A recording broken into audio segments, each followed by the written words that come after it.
Uh, Good evening to one and all present here. In this Saturday evening, we all gathered here to discuss one of the very important topic in today's time, that is handling of SEBI matters for listed companies. This program is organized by the Committee on Financial Markets and Investor Protection of ICAI.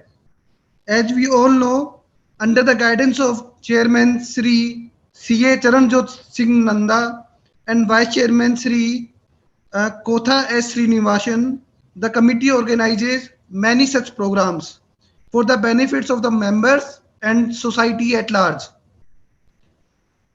First of all, I want to welcome our chairman, sir, chairman of the committee, C.A. Charanjot Singh Nanda, sir.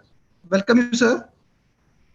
And now I request Charanjot Singh Nanda, sir, to address the keynote. A very good evening, ladies and gentlemen. I am presently at Singapore, but I thought it fit that I should speak to you all and give my gratitude to all of you for coming in such large numbers. Ladies and gentlemen, today's webinar is on handling SEBI matters for listed companies. And we have a speaker none other than the eminence of C.A. Ravi Ramaiah, who hails from Mumbai. Mr. Ramaiah has a deep expertise in the subject and has been helping professionals in so long a time. We also have C.M. Manohar Goenka, who works with REC Limited, and he was very keen to contribute to the cause of this profession, particularly the Capital Markets Committee. I also have Giver PD, Animesh Singh, Ashok for technical support, and all gentlemen who have come here to go home enlightened. Ladies and gentlemen, the time at the moment in Singapore is 8:30 p.m. It's nearing night and you are there at 6 o'clock. We at the Institute are very keen to take the message of empowering our members at a larger strata. That is why we held a seminar in Singapore. The name of the seminar was Resolve 23. You'll be happy to know that concurrently, one very big seminar is being held in Kolkata with over 1,000 participants and people of the eminence of Anil Singh, the whole-time director of SEBI, whole-time director of NSC, and so many eminent speakers are there. So the basic impetus what the committee is doing can be charted into 3 points. Number one, to create an environment where you could invest and add value to your propositions. Very, very important. Creating capital, creating value. Second thing, to create the notion from people that stock market is a place where people lose. Rather telling them, making them understand that if you want to become a multi-millionaire by legitimate means, it is only the stock market where you can. And third and very important means is to educate you, to create awareness so that you are able to effectively go ahead and serve not your clients or stakeholders, but regulators in the government. But one thing I can say very candidly, that we chartered accountants are learners, but we need to execute the learning which we have. We need to put in perspective what we have. I'm reminded of a couplet which says, तमाम शहर बसाकर गांव में सुकून ढूंढते हैं, तमाम शहर बसाकर गांव में सुकून ढूंढते हैं, कितने नादान हैं हम, हाथ में कुल्हाड़ी लेकर छांव ढूंढते हैं.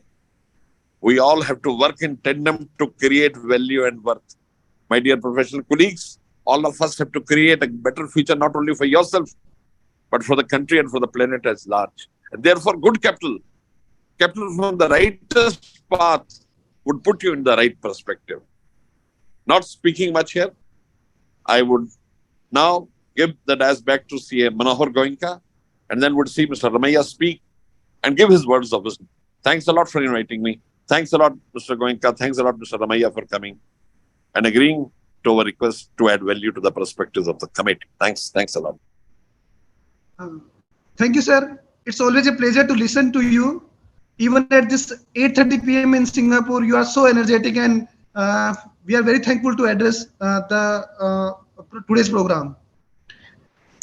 As we all know that Charanjot Singh Nanda sir is not handling only this committee. He is the chairman of Digital Accounting and Assurance Board of ICAI also, and Committee on Information Technology on South Asian Federation of Accountants also. He is the vice chairman of Board of Internal Audit and Management Accounting.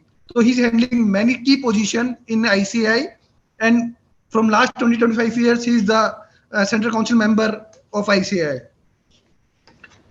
Uh,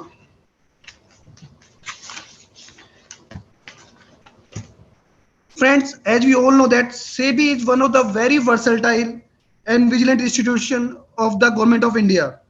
Every now and then, the guidelines are keep on changing, depend upon the market situations and industry requirements. So handling SEBI matters in a listed company is quite challenging task.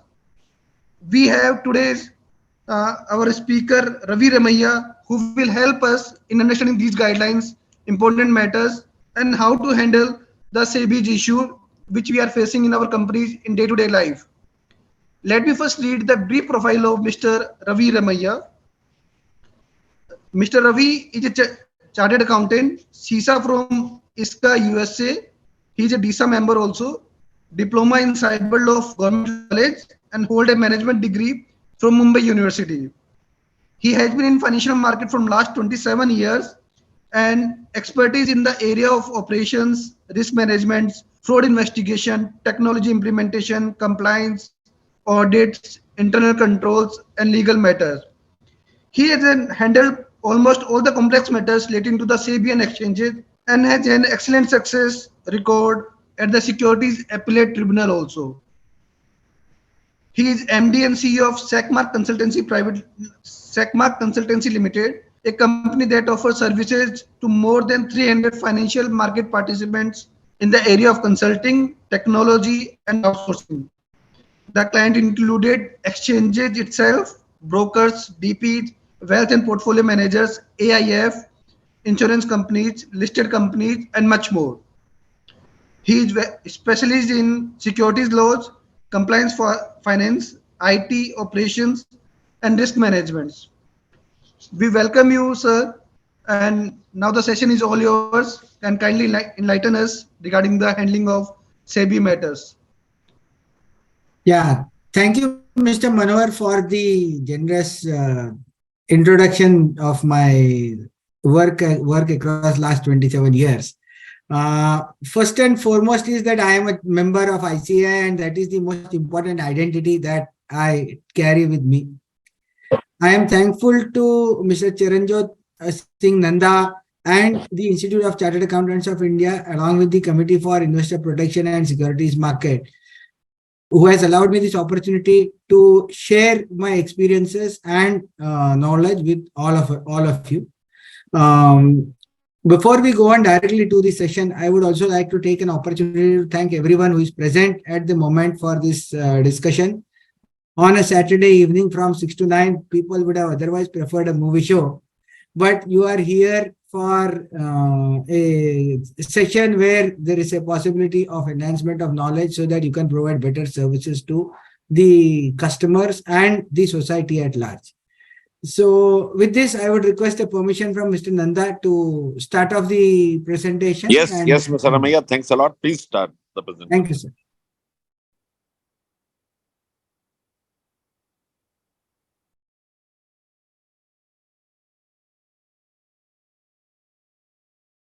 Is my screen visible? Yes, sir. It is visible. Yes, sir, very much. Please go ahead, Mr. Ramaiya, very much. Thank you. See, today we are here to discuss about SEBI matters. More specifically, the matters with regards to investigations, notices from SEBI, and appeals in response to the orders issued by SEBI.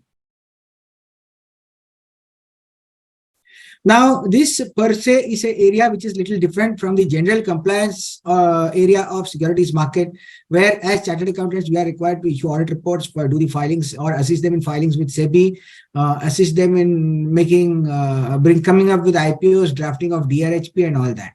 This is all complete litigation matters if and when they come. These only happen when something goes wrong or SEBI feels that something has gone wrong. Otherwise, these matters do not crop up in the life of chartered accountants. But as already said in the introduction, SEBI is a very versatile regulator. I would also add to it that it is a very volatile regulator, most volatile to say. It comes up with new regulations in all areas very frequently and keeps changing the parameters. Now, the reason behind this is, if we see the history of securities market regulation per se, it is only started from 1992 when the SEBI was formed. Now, when a new regulator is formed, it has so many things on hands. Plus the plethora of entities that they monitor, the exchanges, the brokers, the listed companies, the investment advisors, the corporate agents, the uh, registrars, the mutual funds, the AIFs, so many entities they regulate. So it is bound to be a dynamic kind of a regulator which will keep on modulating and adjusting its own laws and regulations to ensure that India becomes one of the most trusted markets in the world, which they have also been able to achieve. So the current topic, what we are discussing, is about handling of SEBI matters of listed companies. So as chartered accountants, many of us would be having clients who are listed companies. If and when this matter comes, I mean, this is like a disease kind of a thing. So if it does not come, it is great. But if at all you fall sick, then you should know how to handle your sickness, what kind of sickness you have. Same kind of thing is there with SEBI matters which relate to investigation, notices, appeals, and all that. So let us start off with the first part of it. Before we go to the practical sessions or the knowledge session, we should first formalize or frame the goals that we intend to take away after the session is completed. So I have tried to draft a few goals which I intend to achieve after this lecture. One is I should be able to make you understand the framework of SEBI matters, which I think is not going to be difficult. Achieve capability of responding to investigation letters, show cause notices, etc. Now, this is something where you will require a lot of skill to respond to the investigation letters and show cause notices, because this is with the first stage where the consequence of the proceeding would be determined. So any kind of lesser application of mind or inadequate effort or not taking correct stand at the relevant time can result in dire consequences on your clients. So this is going to be one of the most important part of the discussion. Then understanding a settlement mechanism. Now SEBI also has a settlement mechanism, like in case of income tax also there is Vivad Se Vishwas and so many other schemes. So SEBI has a perpetually running settlement scheme where it settles matters with regards to securities market. And we will go through the detailed process as to how settlement takes place and how the things go about.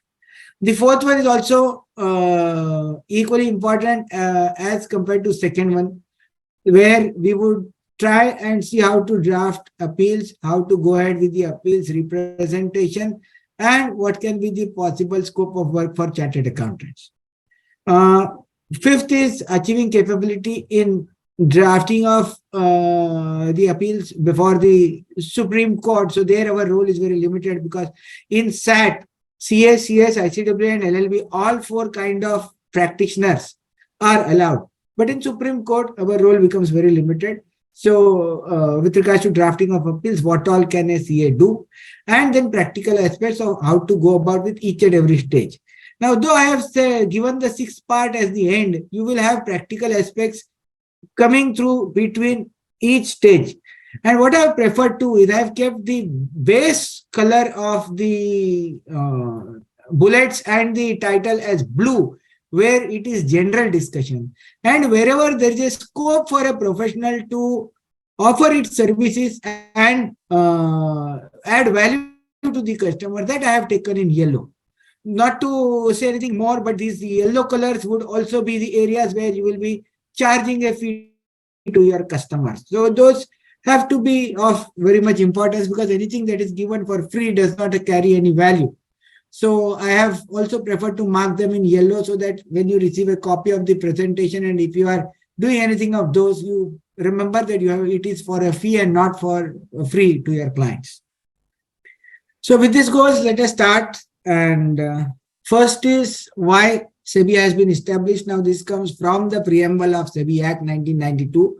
The first and the foremost objective is to protect the interest of the investors in securities market. Second is to promote the development of securities market. Third is to regulate the securities market. And fourth is the matters connected therewith and incidental thereto. Now, these SEBI matters, show cause notices, all those things are falling under the gambit of matters connected therewith and incidental thereto. Do you want my video? Yeah. Is it okay? Thank you. So, duties of SEBI, if we see, they have been casted upon very clear-cut duties in the Act itself. First is prohibition of fraudulent and unfair trade practices, prohibition of insider trading, regulating of substantial acquisition and takeover of shares of the companies, and calling for information, undertaking inspection, and conducting audits to ensure that the markets function in a reasonably fair and transparent manner. So these are the duties of SEBI, and to fulfill these duties, it carries out various activities. Now, if you go to the powers, now powers are something which is conferred upon an entity, and it is not necessary to exercise every power. Now, when I say this, this is very relevant for our case, because see, there will be consequences in the sections and show cause notices, which will be ranging from a low amount to a very high amount. Now, SEBI may have power to impose some penalty which may run into crores of rupees, but does it impose? The answer is it has to see the gravity. And therefore, with great powers comes greater responsibility. And therefore, first we should understand the powers. I will also discuss the mitigating factors where you can ensure that the penalties or the consequences are much lesser than the maximum permitted powers to SEBI. So first is the power for power. All the powers that are vested in the civil court are vested in SEBI. So they can discover, they can insist on discovery and production of books of accounts, documents, and information. They can summon and examine people on oath. They can inspect any of the books, accounts, registers, and they can issue summons for examination of witnesses and documents. They can also, once they have found someone to be guilty of having violated SEBI's provisions, acts, or circulars, they have powers to restrain that person from accessing securities market. Now, this is treated as a very, very severe action. So this is also not permitted to be taken by any general officers, and there are specific board members, and now they have delegated the powers up to chief general managers who can take such kind of actions against people where they can restrain or limit the access of securities market. Then there can be impounding and retaining of proceeds which are generated out of transactions which are under investigation. Attach for a period not exceeding 90 days books of accounts, documents. The extension can be sought from a court of law to allow holding those documents and information for a longer time. They can also direct the people not to alienate any asset where they have a doubt that these are procured from the proceeds of some mischief made into securities market. And they also have some very important power which is generally not there with many of the regulators. It is either before is very important, or after passing orders, give an opportunity for hearing. Now, before, why I say is because SEBI is one of the regulator which has got a power to pass ex parte ad interim orders.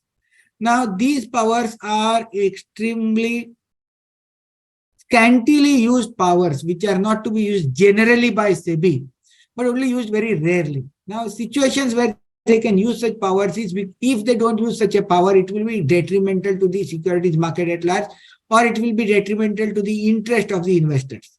Now, in many cases like so many long-term capital gain cases, you will be aware, which were there as a part of between 2015 to 2018.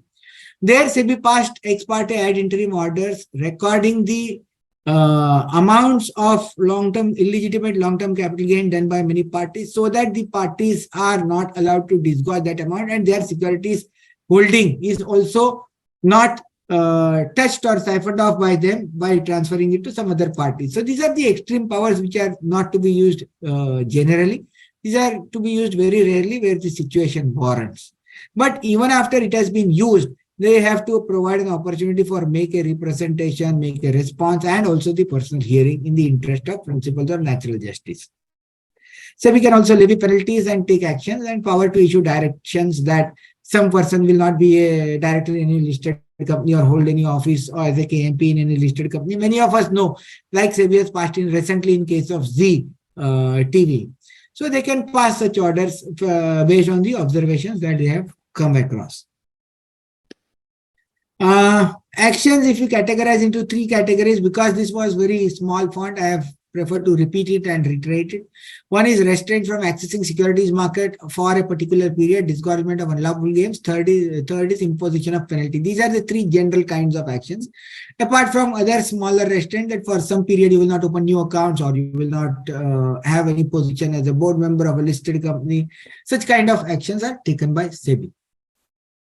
Now, let us go to what are the general penalties that SEBI can levy, the quantum thereof, and the violations for which such penalties are suggested. Please mind me, there are penalties ranging from starting from section 50A to 15HB. I have only preferred to take very few of them so that we are not burdened with very small fonts and not burdened with too many information. So penalty for failure to furnish information, return, etc. Now, why this is important is because, see, many a times your clients would receive summons. Some people may come to you, sir, जाने दो नहीं reply करता हूँ क्या होगा? Offhand, you will know that okay, there is a penalty of not less than ₹1 lakh, which can be in the range of 1 lakh per day, and the maximum amount can go up to 1 crore. Now, if the question comes whether they will levy per day 1 lakh, the answer is no. Whether there is a small delay of, let us say, 1 week, 2 weeks, whether they will levy penalty, the answer is no. See, these penalties are in the nature of creating deterrence. So if SEBI finds a situation where someone is acting too smart and not preferring to participate or support the investigation that SEBI is conducting or not furnish information and documents, then they will exercise these powers. These are not the powers which they will exercise every time when there is a smallest of delay of 1 day. Okay, let us say you have to file a response within 5 days, and if you have taken 6 days, nobody is going to penalize you 1 lakh. Second is this penalty also applies to routine disclosures where the disclosure timelines are applied, but then also, let us say if there is a 15-day delay, they will not levy 15 lakh penalty for some small petty disclosure. It will be taking into account 15J. I will come to section 15J in detail when we are discussing on the quantum of penalties and actions that SEBI would prefer to take. Now, going to section 15G and 15H, these are the most draconian sections where actions are taken. These deal with insider trading, SHT disclosures, and open offers not being given by the people who have surpassed the SHT limits. Because this SEBI views as depriving the general investor of its rights, and therefore these are facing highest consequence. Now, what is the consequence? This is the consequence or penalty can go, minimum penalty is 10 lakh rupees, maximum it can go up to 25 crore rupees or 3 times the profit, whichever is higher. Now here also, if you ask me if someone has made 10 lakh rupees ka profit, whether penalty will be 30 lakhs, the answer is no. It will be in line with what section 15J says and what factors it records. Same way, section 15HA, this is the second most draconian provision. Of course, the difference being only 5 lakhs, it is equally draconian, we can say. This deals with prohibition of fraudulent and unfair trade practices in securities market. Now, what can be the examples of such kind of PFUTP violations? So there is a section called regulation called Regulation 3 in PFUTP regulation, where it has 3 parts, and it is predominantly creating false and misleading appearance of trading and manipulation of price of securities in securities market, or giving false disclosures or spreading rumors and such kind of things. So these are all activities which are in general prohibitive and fraudulent and would result in irrational prices for a stock, and therefore there is a penalty in the range of 5 lakh to 25 crores or 3 times of the profit, whichever is higher. We have spoken about monetary penalties and the other actions that SEBI can take, including ban, debarment, and all those. There is one more prohibition of prosecution, which we will come at a later part.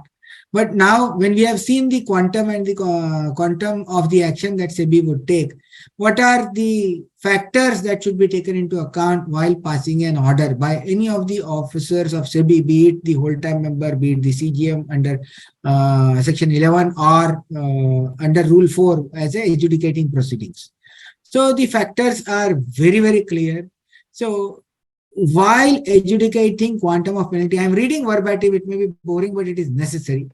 While adjudicating the quantum of penalty under section 50, under regulation, under 15I, the adjudication 15I, that is adjudication, or section 11 and 11B, the board, and or the adjudicating officer shall have regard to the following factors, namely, the amount of disproportionate gain or unfair advantage, whether quantifiable, wherever quantifiable, made as a result of the default. Now, let us say someone has spread some rumor and he has already bought a stock. He has spread some rumor which is going to give a positive news. The amount can be very easily quantified. It is the buy value minus the sell value of that particular person's transactions, which he has tried to take benefit based on circulating some rumor. So wherever it is possible practically, SEBI is duty bound to come up with the quantification of the unfair advantage or disproportionate gain that someone has got. Now, if such disproportionate gain or unfair advantage is more, obviously the consequence or the penalty is going to be more. If it is less, the consequences will be less. The amount of loss cost to an investor or group of investors. Now, this can be where in situations where a large number of people have been left at large by a case of pump and dump kind of a situation. So there, when SEBI calculates the losses, large number of people have lost huge amount of money, like in case of NACL and all others, where 13,000 crore was lost by investors. So such kind of things are treated very seriously, and there the consequences are much harsh. If it is a small or petty kind of a violation where no substantial loss has been caused to the investors, the actions of the SEBI are much diluted. Third and the most important is repetitive nature of default. So whenever your client comes to you, the first question is कि चलो ये show cause notice तो है, ऐसा आपने पहले किया था क्या? So at least you know that whether the nature of default is repetitive or not. So if it is a one-off case, SEBI considers it little more leniently than if it is for a history sheeter, and which is the same across all kind of regulators.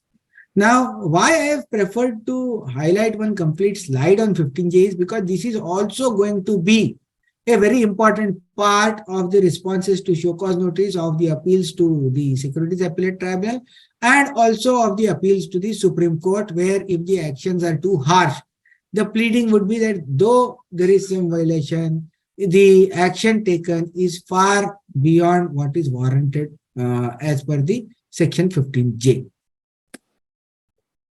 Now we can move to the first section of our presentation, which deals with the practical aspects of the entire proceedings that go about.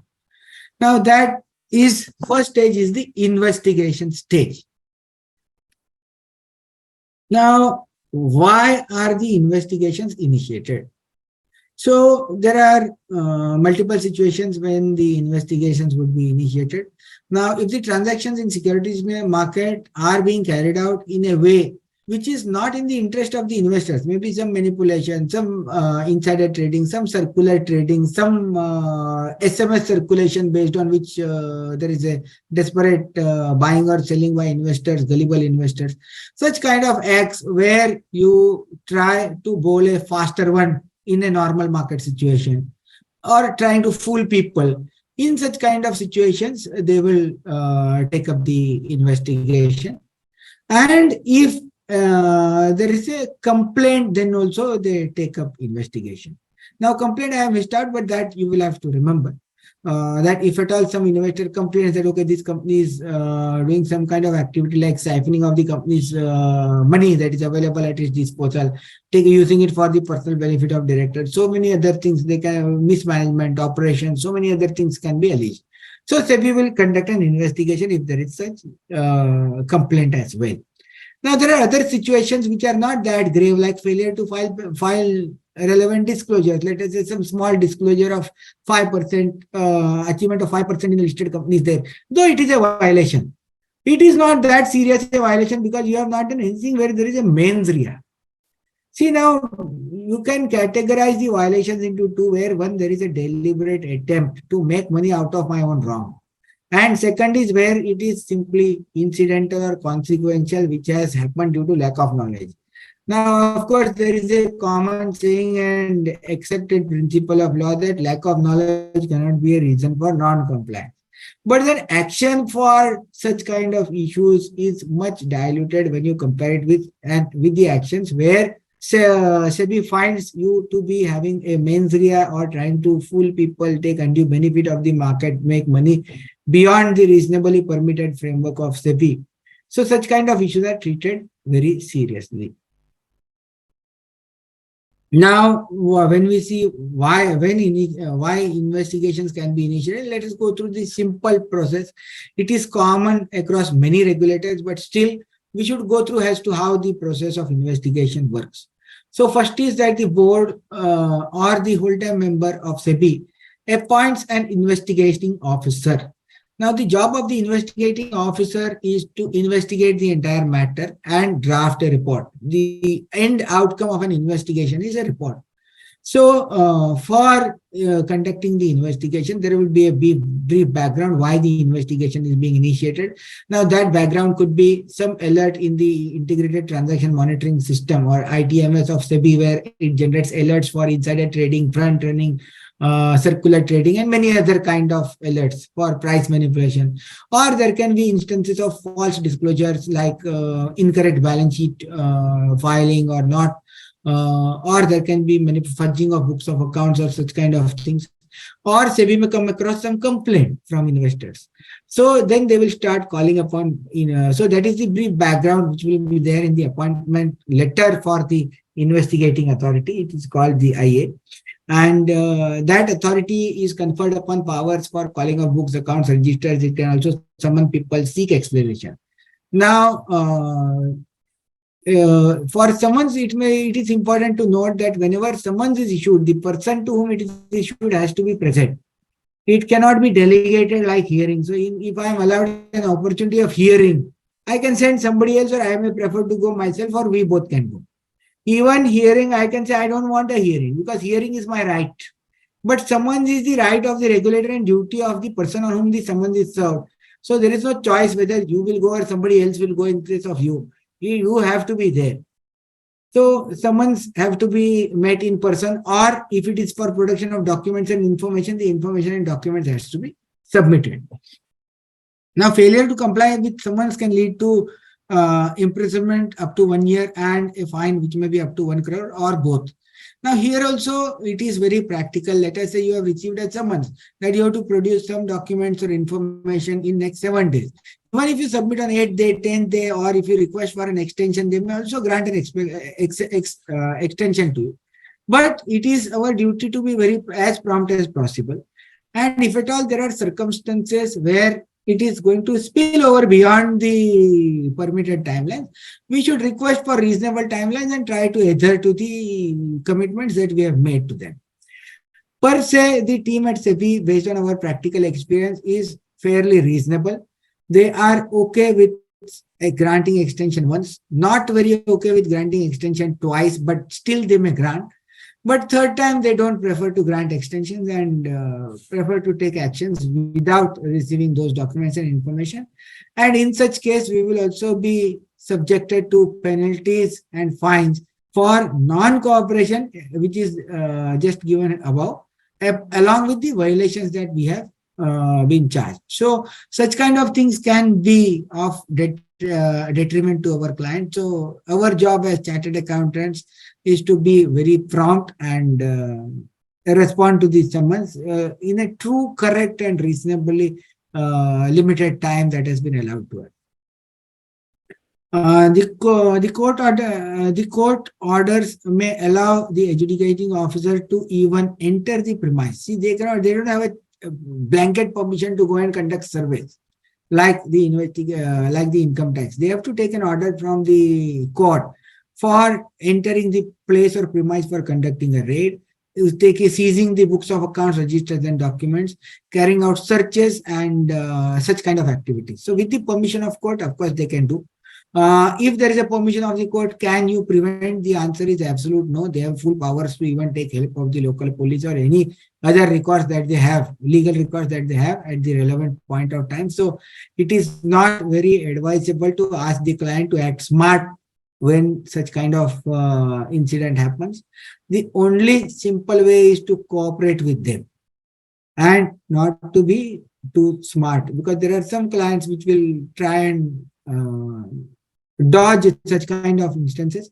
It is taken very seriously by SEBI, and the case, rather than getting resolved, it gets more complicated, and ultimately, as chartered accountants, we are required to then deal with additional issues apart from the normal issues that would have otherwise cropped up.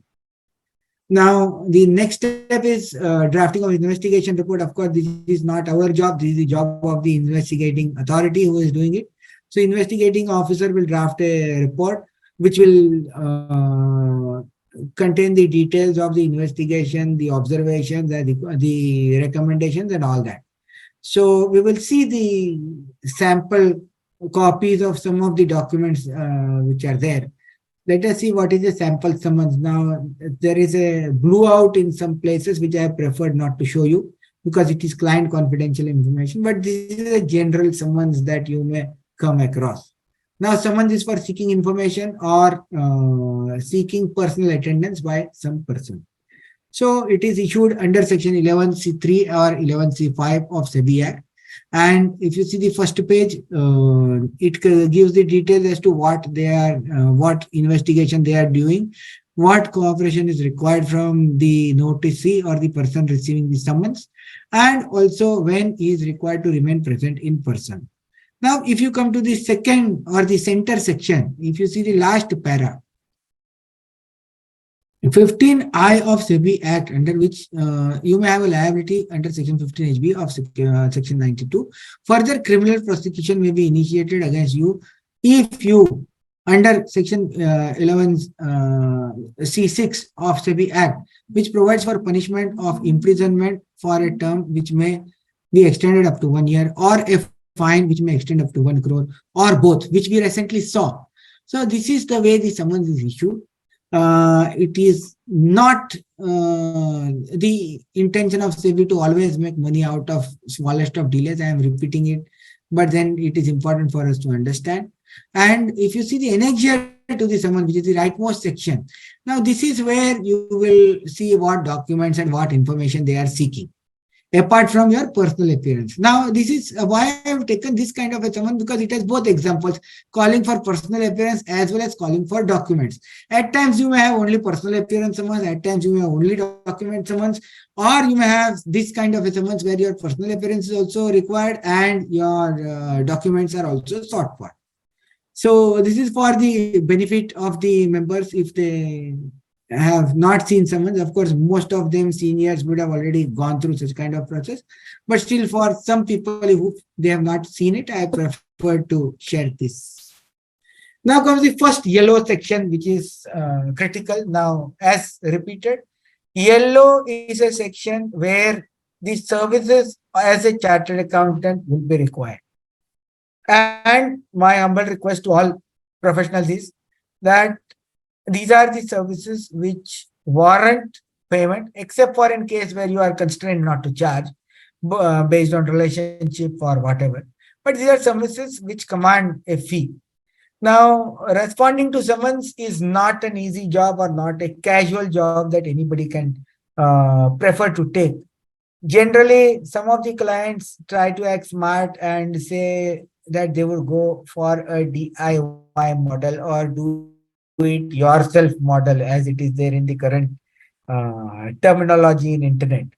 So such kind of actions from clients have seen them fall into pits which are far more deep than they would have otherwise fallen if they would have taken the help of a professional. So even otherwise, when they are not having any summons and you are generally meeting your clients, you can sensitize them. See, there is also a role of chartered accountants to educate the customers. Now, if we have never asked the customers that if such kind of a thing comes and you may have pitfalls in future, if you take it casually, there is a possibility that customers may try to do it themselves and face the difficult situations otherwise. So the best is to take professional advice. So always speak to your clients generally about what is happening in the markets, not stock markets, but general regulatory framework, also income tax, ROC, this, that. One is it enhances your relationship with the customers.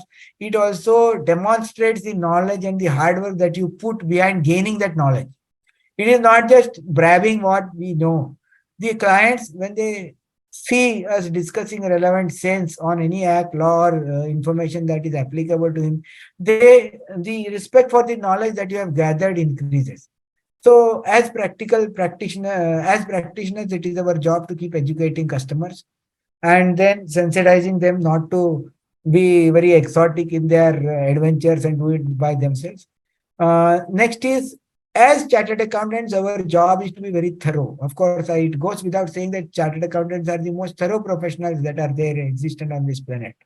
So, but still, nothing can be left at a chance when there is a someone kind of a thing, because it is the first stage of investigation, and therefore we have to be very alert and we have to be very detailed in our understanding of what the summons is, what is the possible violation that they are thinking of, charges that they would levy upon us.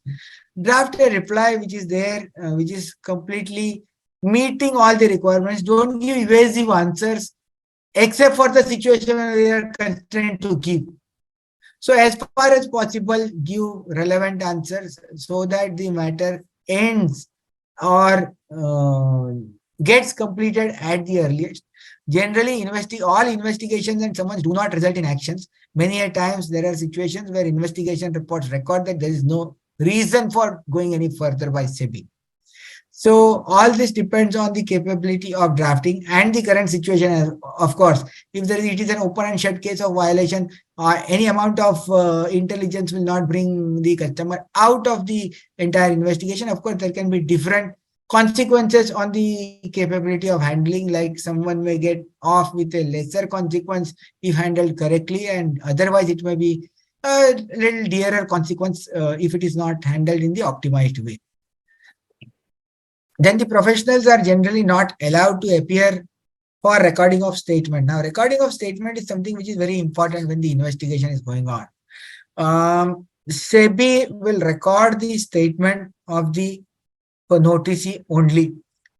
Most of the times, they will not allow professionals to accompany. At times, when the noticee itself is generally in the position of a witness and not in the process of in the shoes of a convict, they generally allow professional or some third party to accompany. Second is a situation with very senior citizens, ultra senior citizens, where they request that I want someone to accompany me. Third is in case of people who are extremely uneducated, like someone's PAN card has been used for doing crores of trading without his knowledge. He is a simple, common panwala kind of a person. Now that person does not know anything. So at such situation, they may allow professionals कि बाबा ये क्या बोलना चाहते हैं, इनसे पूछो, हमको बताओ, so that we close the matter. So very few cases professionals will be allowed. If you are in a situation where professionals are allowed, then you can go. Otherwise, also if clients prefer, you will have to sit outside the room where the entire statement is being recorded, and you are not allowed to participate in the process. Now, the next stage is to take the client through the statement recording process yourself. Now, you have to first list down all the possible questions that come to your mind that SEBI will ask. Then you have to also record the answers that the client is supposed to give based on the facts and circumstances of the case. It is also extremely important for doing a thorough dress rehearsal, because any mess at this stage is going to cost very heavily in future. So do your job thoroughly, make all possible questions, make all possible reasonable answers. Now, when you also make the answers, now answers, there are two types, try and keep the answers as minimum as possible with minimum words so that they don't result in future questions, because answering too much or answering unwarranted things can also result in multiple questions which put someone in a difficult position which otherwise he could have simply got off by giving a finite answer where the second question does not even evolve. So this kind of rehearsal once or twice is going to help the customers very, very for the entire proceeding. And this is not something which you can even afford to miss. Second is, by doing this activity, you can also envisage what all things are going to happen and plan accordingly. So next is, you will not get a signed copy after the notice. He has given the statement, his oath has been taken, he has recorded all the statement, he has signed the statement. He will not be provided a copy of the statement that he has given. Now, why so? Because SEBI only gives the copy of the statement if it is going to be used as an evidence. Now, there is also a valid reason to it. See, if I get a copy of the summons that I have given, and there is a possibility I will go and circulate it to too many people who are associated with the investigation. They will be having different, they will be planning as to what all questions are going to come, this, that, whatever. So as a reason, as a rule, they generally do, they will never give you the copy of summons that you have given. So the next job, what as a professional, is to sit with the client on the same day if possible, or not beyond next day, and write all the questions that were asked and the answers that the customer has given. Now, this is so important, because in the future stages, you may come across people. See, there are bulk investigations where there are a large number of parties involved. There may be contrary stands that you may have to take, or you are constrained to take. There may be synchronous stands that you may have to take at times. But if you don't have this stand that a person has taken, what stand you will take for other people who are there in the same kind of notice or the same transaction? So it is extremely important to ask the client and sit with the client, note all questions, note all answers that he has given, note the name of the officer who has taken the statement, date, everything as far as possible on the same day, or worst case next day. If you have not done this, you are pushing your customer into a very difficult situation, let me tell you. Because the day when the entire investigation gets complete, at times it may take 3 years, 5 years. Neither you nor your customer will remember what was said. And by then there will be summons to others or re-summons to you. Again, they may call for multiple times. Maybe after 2 years, they're calling for further investigation. If you don't know what stand you have taken 2 years back, you may give contrary answers. So this is one of the most important part, and therefore I have given it in bold and underlined. Please ensure that whatever statement is given to them, even if you don't have a copy, sit down and write. There is no second option to it. Now we will again go to the blue part, which is not the role of the chartered accountants, but what the process is all about. So in this, what is the content of the investigation report? So investigation report would give the background. It will give the triggers as to what has resulted in the investigations. Then it will give facts of the case. Then it will give parties involved. Then it will give charges against each party. It will substantiate the charges based on the facts and the report and the documents collected during investigation. Now, these documents include your statements, statements that you have signed, the oath, the document which is given on oath, all other documents that you have produced, and based on that, they will come to a conclusion and recommendation. Now, conclusion and recommendation will be generally categorized into 4 baskets. Last one is the most happiest part of it. So let us cover it. Exoneration means you have no action. The investigation has been completed and you have not been found to be guilty. That is the happiest situation that you can ever have in SEBI. Many cases it comes where the person otherwise is also innocent and the matter has been handled correctly. Second is now we will go from 1 to and then to 3. This is the general action that they will recommend. For the cases that are of a reasonably medium importance, it will be actions under Section 11 of SEBI Act. So 11.1, 11.4, 11B. Now, this is issuance of direction and levy of penalty both. Direction means not holding position in a listed company, not accessing securities market for a particular period, or any kind of direction, disgorgement direction for disgorgement of unlawful gains. Apart from that, there will also be a penalty. So this is under Section 11. Now, there is no reason why both should be always happening. At times, there may be situations where SEBI has said, okay, my direction is adequate, 2 saal share bazaar mein aana mat, that is adequate, no need for monetary penalty. But they can choose to levy both. They can also choose to levy only monetary penalty. This is wider power. Second is very finite power of only monetary penalty. There is not going to be any disgorgement, not there is going to be any other direction of not participating in markets or not holding any position in a listed company, or nothing of that sort. And third, and the most difficult situation where a customer can be, is prosecution. Now, prosecution is under Section 24. So if someone is found to be causing an action, like in case of Sahara, Sahara is having all three actions: the Section 11 action, the adjudication, and also the prosecution. But if you see the recent India Infoline case, it has two actions. One is the adjudication, and second is an Section 11 proceeding. Because the prosecution has not been initiated, because the SEBI does not feel that it is a fit case for taking such a harsh action against the people involved.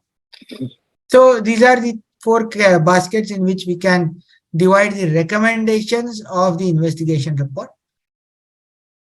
Now, this completes our section of the investigation report, and the next stage from the investigation for all cases except for the last one, that is exoneration, will result in a first two cases will result in a show cause notice. Third one results in filing of a case by SEBI for under the CRPG.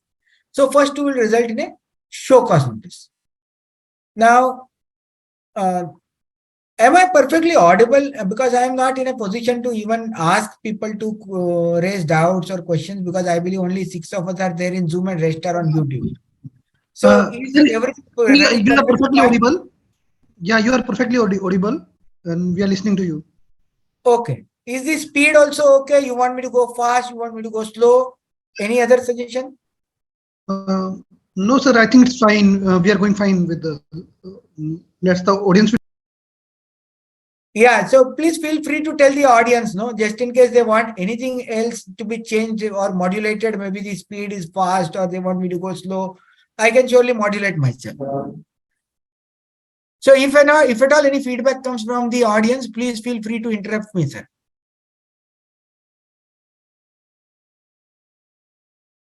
We will do that, sir. Sure. Thanks. Now let us go to the second stage, which is the show cause notice stage. Based on the investigation report, the relevant authority will issue a show cause notice for the recommendations under Section 11 or adjudication under Rule 4. For prosecution, SEBI files a court case. We have already discussed this in the earlier part.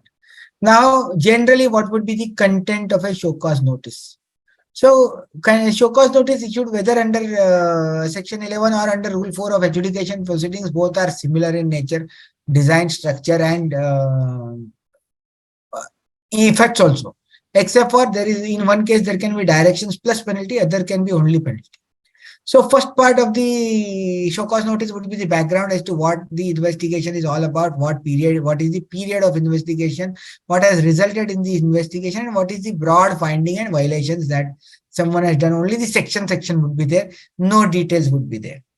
Then the second part is going to start with the facts of the case as to what has transpired, on what date, what person has done what action, how it is not in line with the SEBI requirements. All those things will be a part of it. Now, based on the entire facts of the case, documents and information that is there in the investigation report, there will be charges framed. Now, these charges framed are the allegations of violation that we have violated. Let us say someone has violated substantial acquisition and takeover code. He has failed to give an open offer. So relevant sections will be quoted that you are required to give an open offer under so and so section for this, but you have failed to give the open offer. Now, why an action should not be taken where you should be called upon to, one, give the open offer now along with interest. Second is penal action should be taken against you under section 15H, 15G of the SEBI Act. Why such an action should not be taken. So these are the allegations which are there, and the show cause as to why the proposed action should not be taken. And the last part would be the time taken, time allowed for response. Now, this is the broad structure of the show cause notice. And show cause notice is also at times supported by annexures and exhibits. Now, this is the first stage where the communication of a proceeding which will result in an action comes to you or your client. Now, one is you have to file a response. Second is also which is going to be a chapter in the presentation. And is also the information with the show cause notice is not adequate, then go on for asking the copy of the investigation report and the other documents that you find it relevant, which are not annexed to the show cause notice. So now we can go to the next part, which will be the response to the show cause notice.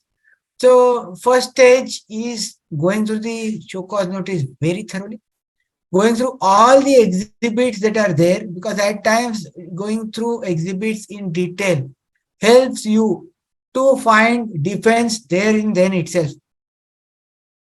And if at all you feel that the show cause notice does not contain adequate information, you can seek an inspection from the relevant authority who has issued you the show cause notice.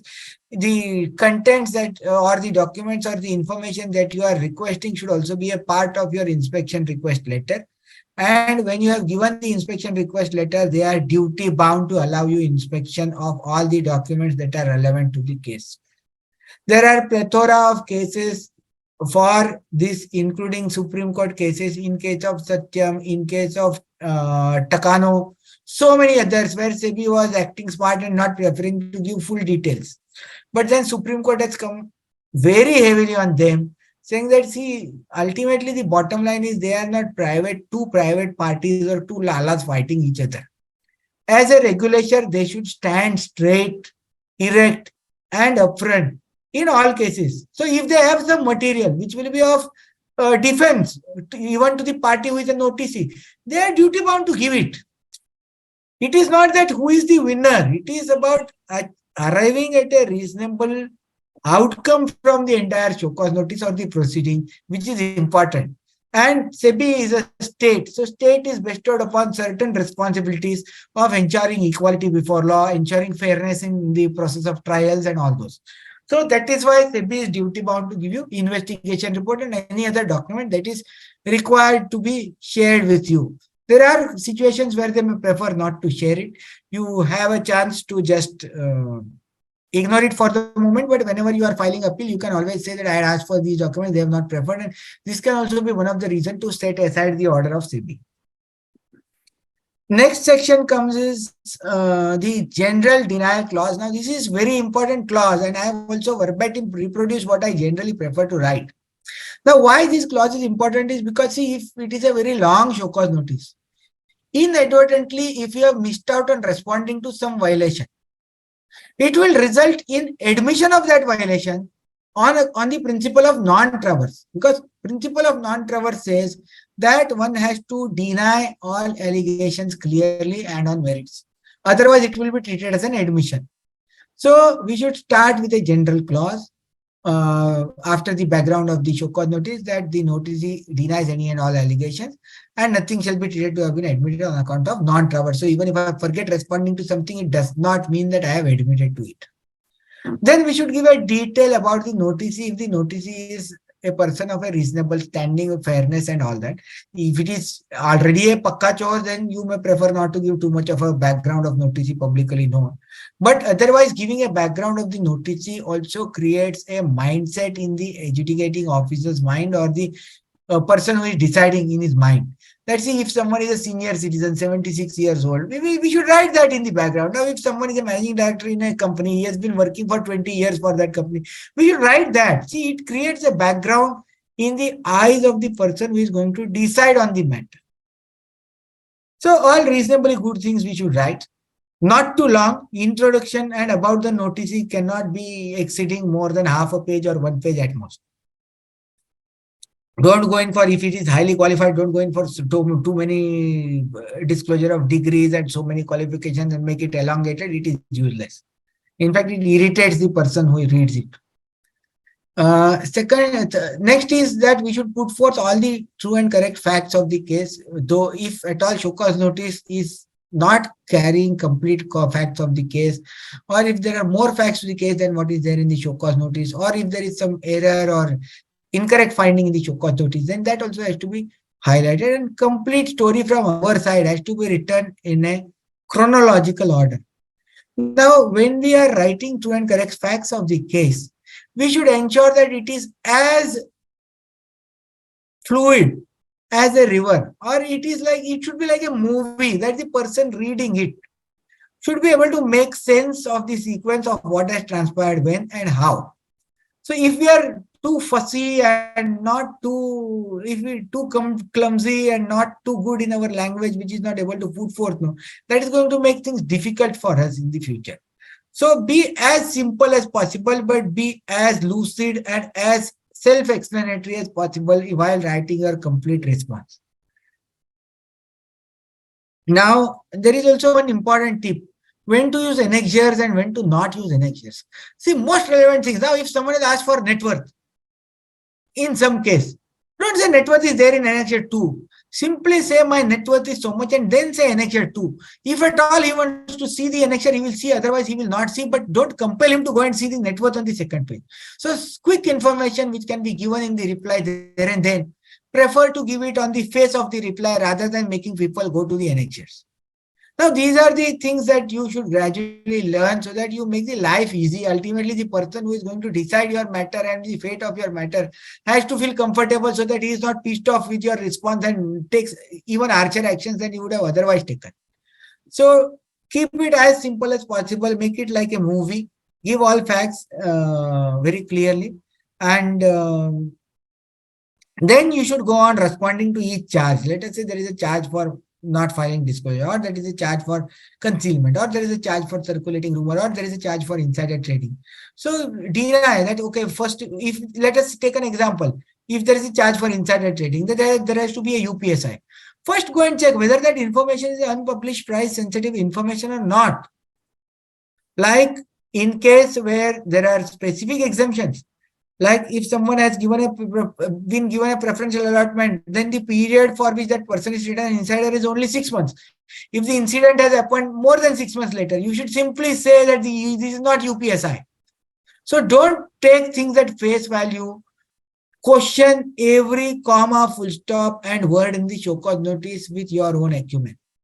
Don't believe that the investigation was correct. Of course, they are also humans. They may make errors, and those errors would have resulted in wrong finding. So if something is not a UPSI, you have to highlight that, okay, your calculations are wrong, this is not UPSI, and therefore the case should fall for itself. So every charge or the point which has been relied upon in the show cause notice for framing a charge on you has to be replied specifically. If it is a UPSI, then you don't need to accept that, okay, yes, I admit it is a UPSI. But if it is not a UPSI, then you will have to make a case out of it why you say it is not a UPSI. Then you should annex all the relevant exhibits. Preferably the lengthy ones should not be dumped into the reply to make it a 100-page reply. Only the relevant lengthy information should preferably be given in the form of exhibit so that it does not burden the person by simply turning pages and looking at the tables what you have given. Next is the important section where you have to be very thorough in your study. You should look for similar cases where such kind of incidents have transpired. Many a times, giving details of such cases ensures that you are exonerated. Now, where will the cases come from? Most of the cases are coming from SAT, like if they have charged you for some violation. If SAT has already taken a decision that such kind of an activity is not treated as a violation of the relevant section that SEBI has quoted, ensure that it is there as a part of the response. And there is absolutely no need to annex copies of judgments. These are publicly available documents. Everybody is expected to go and refer. Don't make the replies too lengthy with unwarranted exhibits. There is a very strong reason to it. It is not one copy you are printing when you go for SAT. You have to ensure that each Raddi paper also that you have attached becomes a part of the appeal. And then it makes the appeal so bulky that SAT itself is not very much interested in looking at so many annexures. So keep relevant things, don't miss out on those, but don't unwarrantedly add too much of a document. It is not going to help you. Sahara had sent 17 truckloads of documents to SEBI during investigation. They charged him for even the keeping those documents in go down because he acted too smart. So give relevant information and don't try to confuse things. Let it be very as simple as possible. Now reference to 15J, what we have already discussed is very important because that decides on the consequence of action. Now your pleading on 15J should always be without prejudice to your defense. Now when I say this, what it means is that, see, in the reply, we have already said that no, we have not violated whatever you have said in the show cause notice is not correct and therefore no action is warranted. Then immediately we start off with section 15J. Saying that, oh, otherwise also I have not made too much of a profit. There is no loss cost to the customer. This is the first time it has happened. Then the reader is under an impression that, okay, he is directly reading 15J. It means kuch to hai sala. So we should always prefer to say that I am reading 15J without prejudice to my submission that I have not violated any of the regulations of SEBI. If at all that is the case, if it is a petty violation which you have accepted, don't say it is without prejudice to my acceptance. It has to be in line with your acceptance. Last is the prayer, which can be like setting aside if the violation is open and shut, which is admitted. Let us say disclosure will be done on a particular date. You have delayed the disclosure. You can only play it. Okay, sir, I will be taking care in future. A warning is also an action from you. Kindly just issue a small warning kind of thing and it will be meeting the ends of justice. So you can make prayers in line with the submissions that you have done. If you have completely denied the allegations, very clearly say that in light of the submissions here and above, the allegations may be dropped and the show cause notice may be aborted here itself. So draft prayers, prayers is generally half a page in 1 or 2 bullet points, 3-4 bullet points or serial numbers. That is good enough. Don't repeat the entire thing that we have written in the reply and saying that in light of all these what I have said, so many things, again repeating everything does not help. Now the second section for the show cause notice, which is also in yellow color, and of course everyone now knows what is yellow color. So personal hearing. Now personal hearing is a very important part of the entire proceeding because this is where you present the case to the officer who is going to decide your matter. Now, why this is important is because, see, whatever you have written, of course, it is taken into account. But the way you present it is very, very important. Now, again, I will go to the last line of the slide, which is the most important crux of the entire thing that I have mentioned above. A case is only as good as it is argued or represented. So, therefore, we should argue the case to the best of our capabilities and make it as picture perfect as possible. Now, how to achieve that goal is there in all the points which are there above. So first is whenever they give a letter for hearing, they will call upon saying that, okay, on so and so date, you are allowed to give avail the opportunity of personal hearing. Now, hearing is your right. So you can go yourself as a client. A client can go himself. Second is he may prefer to send you alone. He may prefer to send you and he may also accompany you. Fourth is you may choose not to even attend the hearing by simply writing that I don't want to attend the hearing. Whatever I have submitted is good enough. You may take action based on my submissions and merits in my response. So when to take clients, when not to take clients is also an important part of decisions, but let us go through in a chronological order. So before going for the hearing, you will have to confirm that so and so person is coming for hearing, give ID proof. This is all mechanical, it is okay. Then before going for the hearing, be very thorough with the show cause notice. Make your notes for show cause notice. as to see if it is a long show cause notice. You should not be fumbling there before the authority looking for pages where it is and what it is and where the charge is and everything. Be very, very thorough. Have your bookmarks, have your 100 notes prepared very thoroughly for show cause notice, reply, and also the case law. See, case laws, you remember you have not annexed, but you can tender on the table. Now, why you tender on the table is because if you annex, no, it becomes a part of your submission which you have to carry forward to SAT. So every time 20-page judgment will be also a part of your appeals. So we don't want that. So keep it as hand it over to the officer on the fly who is deciding your matter. Mark the relevant clauses in your copy, not on the copy of which you are giving to them. Keep it marked so that you only directly go to the relevant points that said this is the case, this is the relevant clause, clause 18 on page 17 of the order says this. Don't go and read the entire judgment. Next is you have to prepare very well and have a conference with the client कि sir देखो ये show cause notice है, ये reply है, मैं ऐसे ऐसा बोलने वाला हूँ और कुछ आपको लगता है तो हमको बताइए. Whatever is the crux of the show cause notice, response, everything after preparation, you should sit with the client, do a conference and sensitize the client that it is your baby, not professional's baby. The client is the one who will face consequence and therefore he has to give time. Otherwise, there are clients who are so laid back, they will simply dump all the papers on you and they will say, abhi aap dekh lo. These clients are the most dangerous clients that one can have.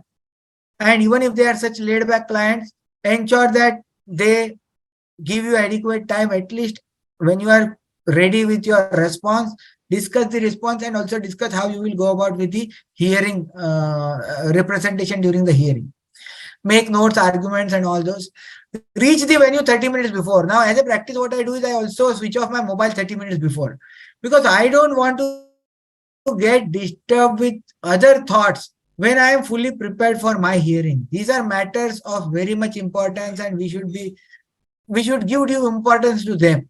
So don't let other things crop up in your mind with too many calls and disturbances and all that. Of course, you are there for the client. Charge handsomely so that you are not pained by doing all such favors to the client that you are not even taking calls. You are fully concentrating on his work.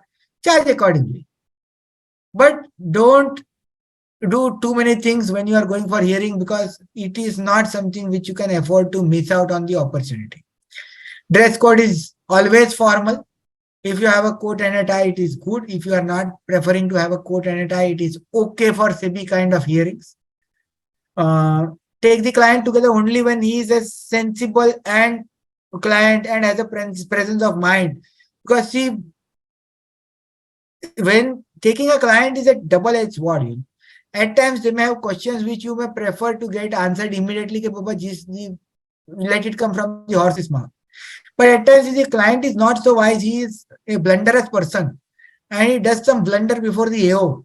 That will be detrimental to the case. So you have to be thoughtful in choosing whether to take the client or not to take the client. If you are not taking the client, be very upfront to the client that, sir, see, they may ask you something where we may have to think and answer.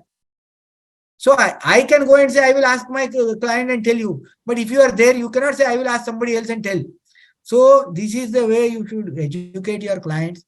Tell them, take them together. There is no harm. If the client is sensible and you are confident that, okay, he will not grab at something which will be detrimental to the case, please take him. But otherwise, feel free to tell them that, see, it is in your interest, you don't come. Next is be polite. Argue the points very firmly, very confidently, yet politely. So firmness should not result in arrogance or confidence should not be resulting in arrogance. Be very, very polite, but still put all your points very firmly. Reiterate the prayers in the response. Now, this is something which many at times professionals miss in their early days. सब detail में एकदम properly समझाते हैं लेकिन प्रार्थना क्या की है कि साहब मुझे छोड़ दीजिए वो ये बोलना भूल जाते हैं. So that is an important part. It is the last chapter. It is not that if you don't pray, repeat that, he is not going to consider it. But that is how it should end. And in case you think that it is right for giving a post-hearing submission of a brief of what you have argued, then you can always request and they generally allow 7 days, 10 days, 15 days to give a post-hearing submission. So document whatever transpired in the hearing and give it as a post-hearing submission. This acts as a ready-made repository for the client, for the adjudicating officer to deal with the case. It makes his life easy. It is our duty to make his life easy. And last line, I will again repeat that a case is only as good as it is argued, and therefore argue it to the best of your capabilities. If you are not very confident, or if you are trying to go for the first time, you may choose to take a senior with you rather than you speaking, allow him to speak. It is more important to achieve success for the client than achieve success by your own effort. The clients also, the seasoned clients or the rational clients, will appreciate the fact that you prefer to keep a senior where you thought that it is important for his case to win. Don't take it otherwise that it is, I am doubting my own capabilities or otherwise. If need be, take seniors. Even today, we take senior counsels, including Daraj Khambata, Janak Dwarkadas, to relevant cases wherever it is required. It is not something which we should be ashamed of. It is something which we should be proud of, that we are so upfront that we are telling the customer, bas isme mere ko senior chahiye. I am there for these things, but senior will help your case.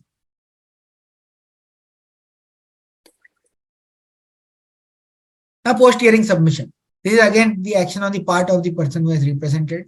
Generally, they would give 7 days, give reference to the cases and the case and the hearing, express gratitude for patient hearing. Now, all these soft skills also matter much. Then record the points that were argued. Also give case laws or extracts of case laws which are there. Don't annex copies, because post-hearing submission is also a part of the appeal that you file in future. Make further submissions if called for or if necessary. So this is a stage where you can argue or add more points also than what you have given in the reply. So just in case you have missed out on something which was to be a part of the reply, you can add it in the post-hearing submission and repeat the prayer that you have made in the response to the show cause notice.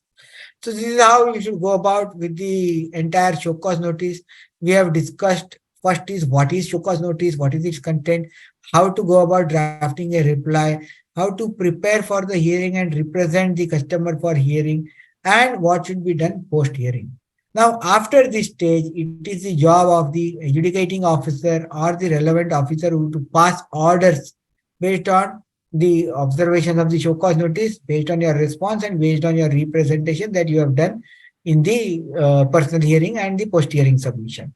So outcome is going to be a SEBI order. So let us see what are the types of orders.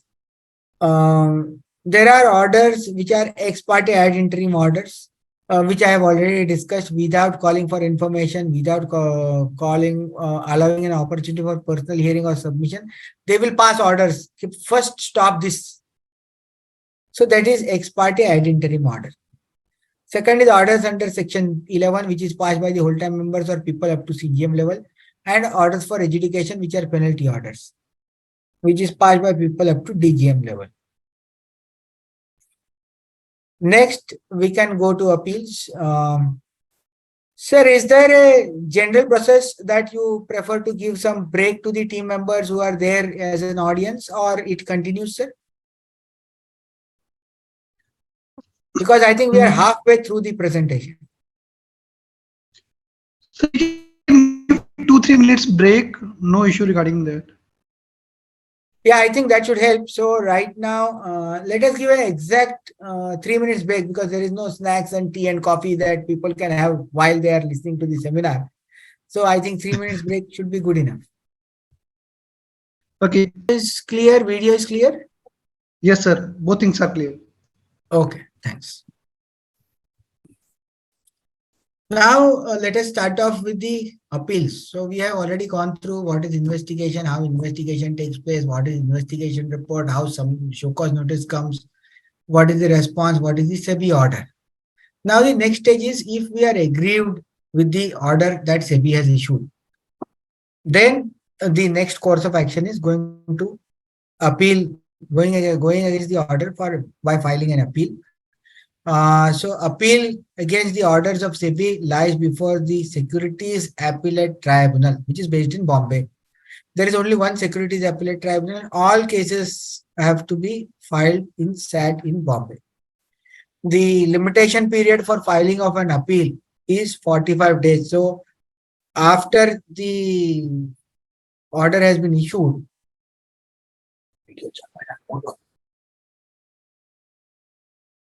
after the order has been issued within 45, or order has been received rather, we should file an appeal within 45 days. SAT has power to condone the delay, but it is preferable to ensure that the appeal is filed within 45 days and not beyond 45 days. Nominal fee is required to be paid for filing appeal before SAT. It is not too costly. I think not even worth discussing. Whatever fee comes, you will have to pay. And SAT will pass appropriate orders after hearing both parties, that is you and SEBI. Now, the yellow part starts quickly. SAT appeal is something which is very, very important to be in the correct form and format. So these are certain things which I prefer to record here. Of course, anybody can read the SAT regulations and get it, but this is very important, though mechanical in nature. It has to be on legal paper, which is a 8.5 by 14 green color paper, which is there. Font size should not be less than 12. Preferably any legible font. Don't take those narrow fonts and comic fonts and others. Normal legible fonts that we take, be it, and preferred is 4. Line spacing has to be double. Now this I have missed out on writing, but the line spacing cannot be single. ऐसा चिपका चिपका के नहीं लिख सकते. It has to be double line spacing.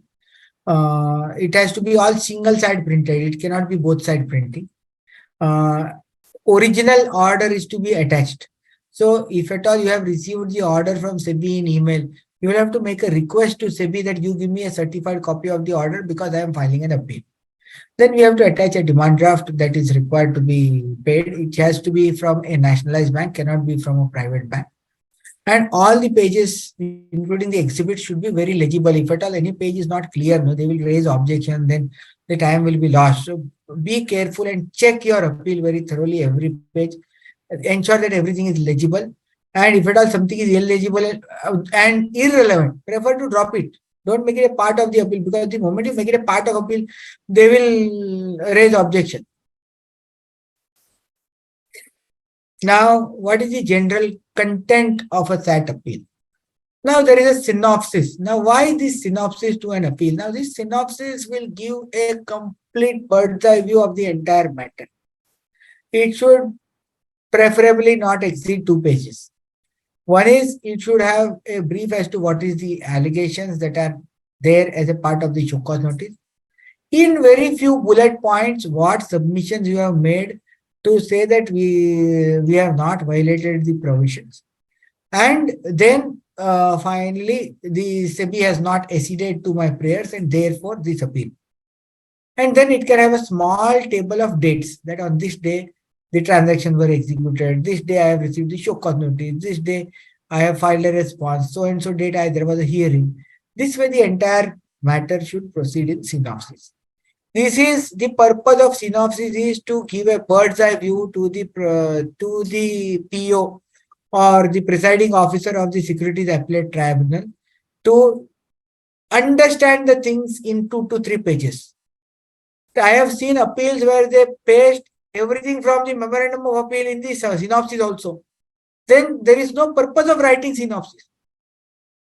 So take practical stands. Even if it goes in 4 pages for a complicated matter, it is not a bad thing. But see that you are giving, the purpose is met. So you give a bird's eye view of the entire case to the judge in just one small read. Now coming to the memorandum of appeal. Now this is the most relevant part of the appeal, which contains all the documents and information that will be a part of the appeal, your pleadings and the documents that you rely upon. So quickly let us go through. This is all mechanical. It is a part of the regulations as well, but still we will go through. So particulars of the appellant, that is the person filing the appeal, his name, address, telephone number, email ID, his representative or the advocates or CA firm's details.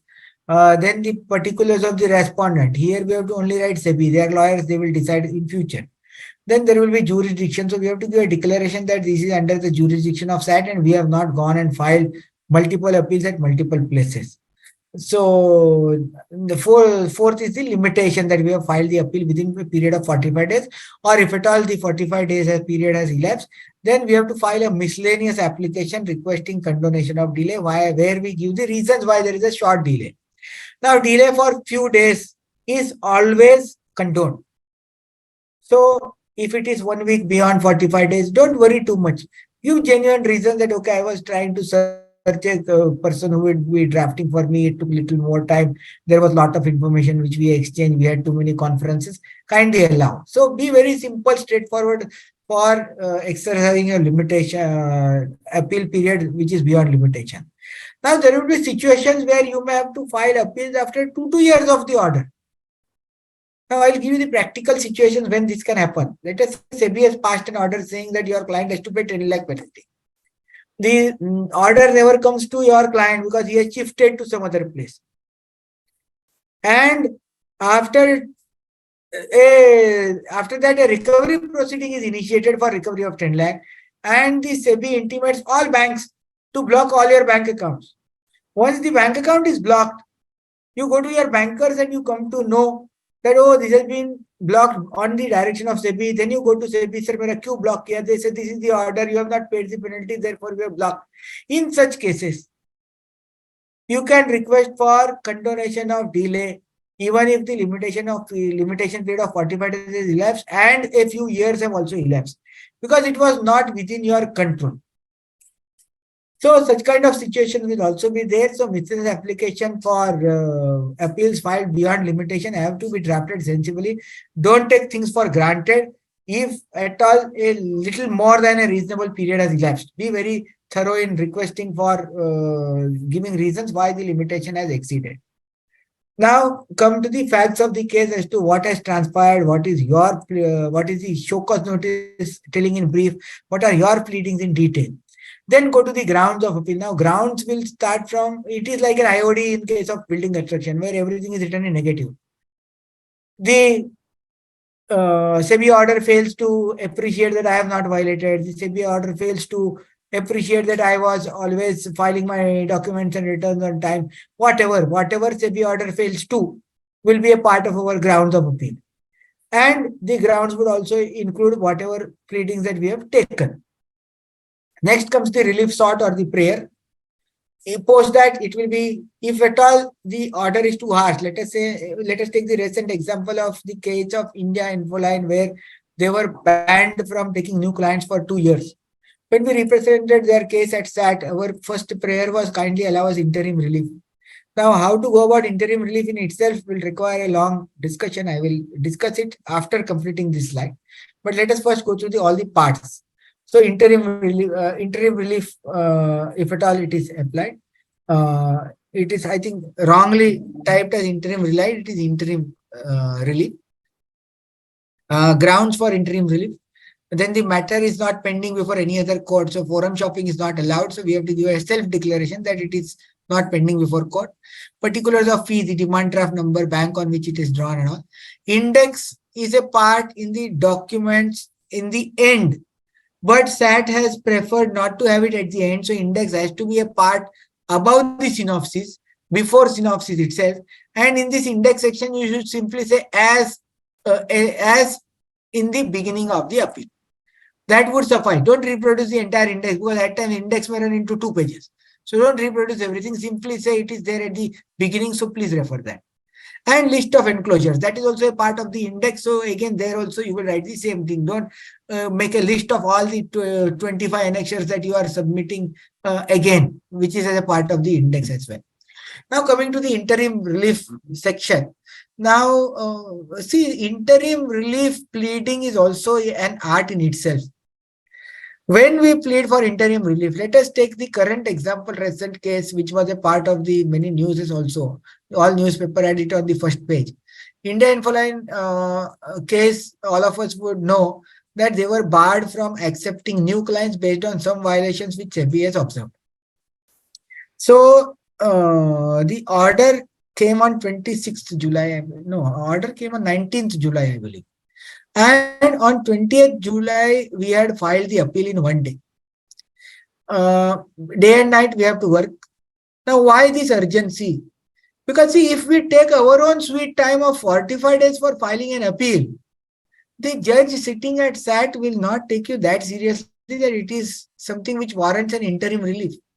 Because if you can be laid back for 45 days, जज भी also say ठीक है आप इतने दिन रुके ना, मैं भी थोड़ा दम से करता हूं, मुझे पढ़ लेने दो पूरा और सेबी को भी जवाब देने दो डिटेल में. So whenever there is an interim relief, the hurry has to not just be in your words and documents, it has to be also in your conduct. That heavens will genuinely fall if I am not granted interim relief. That is the case you have to make up. So interim reliefs are granted by SEBI in many cases wherever it is warranted. Now there was one case of Magnum Ventures which I have recently completed. There also interim relief has been granted. There the appeal took 15 days, but then SAT was kind enough to allow interim relief. But don't take such chances every time. If you want the other person to act fast, it is your duty to first act fast. So, and make good grounds for interim reliefs. Your clients will get interim reliefs if at all it is warranted. Now, SAT appeal mein, let us quickly go through what are the stages. First is the filing of documents. The moment you file the documents, you get a lodging number. Appeal number comes later. So first what you get is a lodging number. Lodging number means you have dumped the documents and they have prima facie. There is no issue in the appeal. So they will check it, no smudge documents, no unreadable papers, smudge papers. They will accept the appeal. Form and format of the memo of appeal is also correct. Next is immediately you have to service immediately upon getting the lodging number, you have to service the appeal to SEBI. This happens hand in hand because SAT is at Ernest House and SEBI is at Mittal Court. So both are just 2 minutes away. So simply take the same covering letter. First take the stamp of SAT. On the same covering letter, take the stamp of SEBI that it has been served. Now, why you should prefer to take it on the same covering letter is so that you don't have to keep preserving too many letters. So make one letter itself saying that I am filing this appeal, 4 copies to SAT, 1 copy to SEBI. Take stamp of both entities on the same letter. Mentioning of the case. Now, if at all the case is of very urgent hearing, it should ideally be mentioned immediately the next day of the appeal has been filed. So for that, you have to file a small precipi. Now, precipi contains that we have filed a miscellaneous application requesting interim relief. We will be requesting the court to take it up for granting a date for hearing on tomorrow at 11 p.m. It is at the beginning of SAT, so you can write 11 p.m. SEBI may prefer to remain present if they want. This is the broad content of the precipi. They will surely remain present. And during the hearing, judge will decide whether to grant immediate hearing within 1 or 2 minutes. Within 1 or 2 minutes, you have to make the crux of why you want interim relief. So your discussion would be what the case is and what is its consequence, what is the order is, what is the consequence of the order on you, and why it would be extremely detrimental to you if interim relief is not granted, and how it would not be detrimental to others if interim relief is granted. These are the 5 things you have to complete within not more than 120 seconds, and immediately judge will decide. Worst case, if it is something very critical, it is decided in 5 minutes itself. Most cases, if it is warranted, judge will immediately give the date for hearing, which is very near, generally within 1 week. These are not cases where heavens are falling, somebody is hanged. So 3 days, 5 days, 7 days, something happens. Train your clients to sit quiet and sit tight. It is not that somebody is going to be hanged, so आधे रात को आपको relief मिलेगा. It will interim, urgent reliefs also take 7 to 10 days. Tell them very clearly. Don't let them have too high expectations from you. Then there will be admission for, there will be hearing for interim relief, where interim relief may be granted blanket. Interim relief may be granted conditional. Conditional may be कि चलो थोड़ा पैसा deposit करो. Let us say it is a 2 crore penalty and 2 years ban. You are pleading that sir मेरे को ban भी मत करो, penalty भी मत करो. It is okay. So SAT will say ठीक है, please pay 50% of the penalty as of now.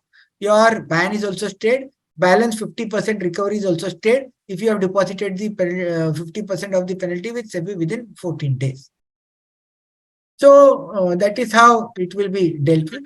If at all there is no merit, yeah. Sir, please tell. Nothing, sir, nothing. No issue. Keep Okay. going. Reply by SEBI will follow. So once the matter is admitted, interim reliefs have been granted. Next stage would be that your appeals response will be filed by SEBI. So appeal is not an affidavit, but all documents thereafter will be in the form of an affidavit. So SEBI will file its reply to our appeal, where SEBI will say why SAT should not entertain our appeal. They will give their grounds as to why our appeal needs to be quashed and set aside and dismissed for that matter. So they will make their case. Post that, we will have an opportunity to file a rejoinder.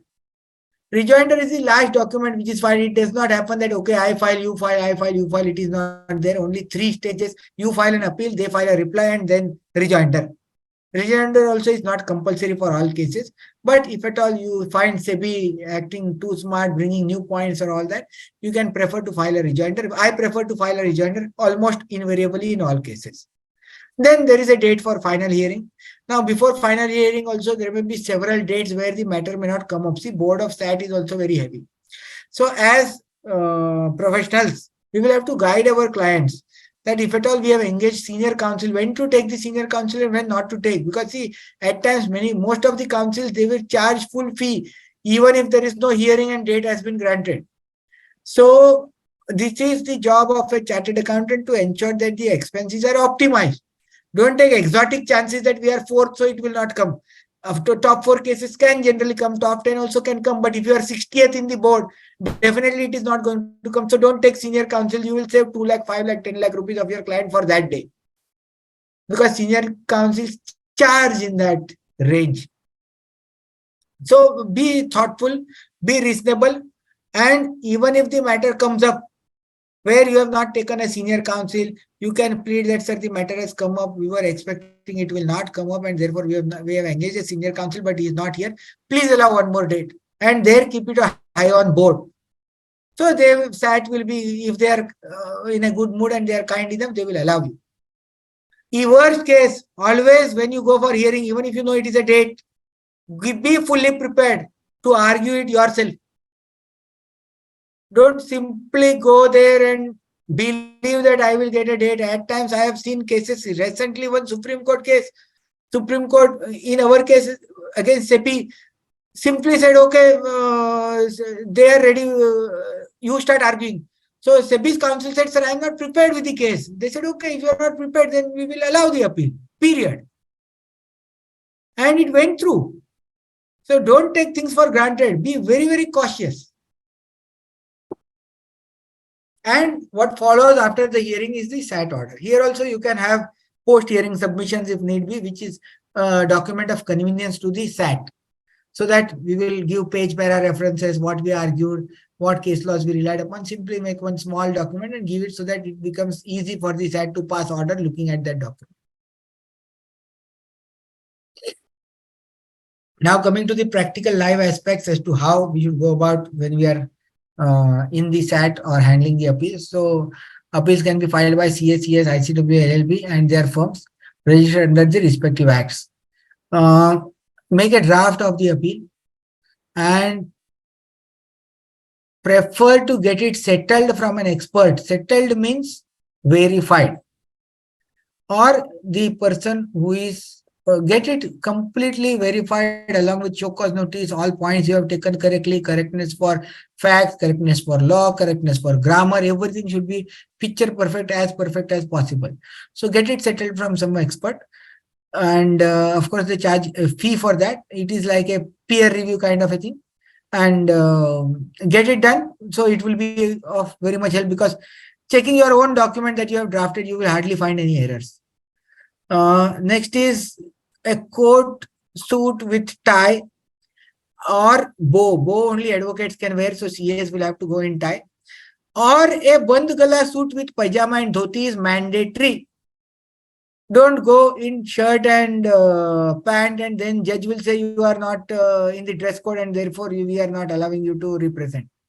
Be prepared, go through SAT rules. Those are very clear as to what is the dress code of the person representing. Your client may come anyway, it does not matter.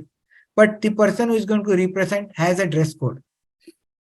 Be thorough in facts, law, and the argument flow has to be picture perfect. It has to run like a movie or a river.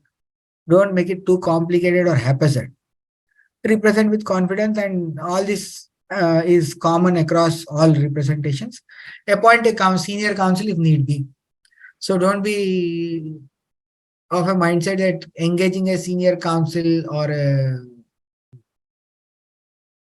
at times you may even need senior counsels to the of the status of attorney generals and solicitor generals of the government. So feel free, if the case warrants, take help of senior counsels. Don't try exotic things by representing the case and make a mess of it. Next comes the last part of the appellate proceeding, which is the Supreme Court. Here our role is going to be very limited, so I will quickly run through. Appeals to Supreme Court, SAT is treated as equivalent to High Court. If you remember, I have said that presiding officer of SAT is always a retired judge of High Court. So he has more experience than any current High Court judge also. And therefore, only Supreme Court has the authority to take appeals from SAT. No other court like High Court or any other court can take any appeal of SAT. Appeals lie before the Supreme Court under Section 15Z. Limitation period is 60 days. Continuation of delay at the discretion of the court. Only law firms are permitted. Therefore, chartered accountants cannot file appeals. CA can be of assistance. One, in drafting of appeal. Second is settling of drafts, because we are great at maths. Our law is great. Our acumen is great. So we can be of lot of help as to how the appeal is going to go about.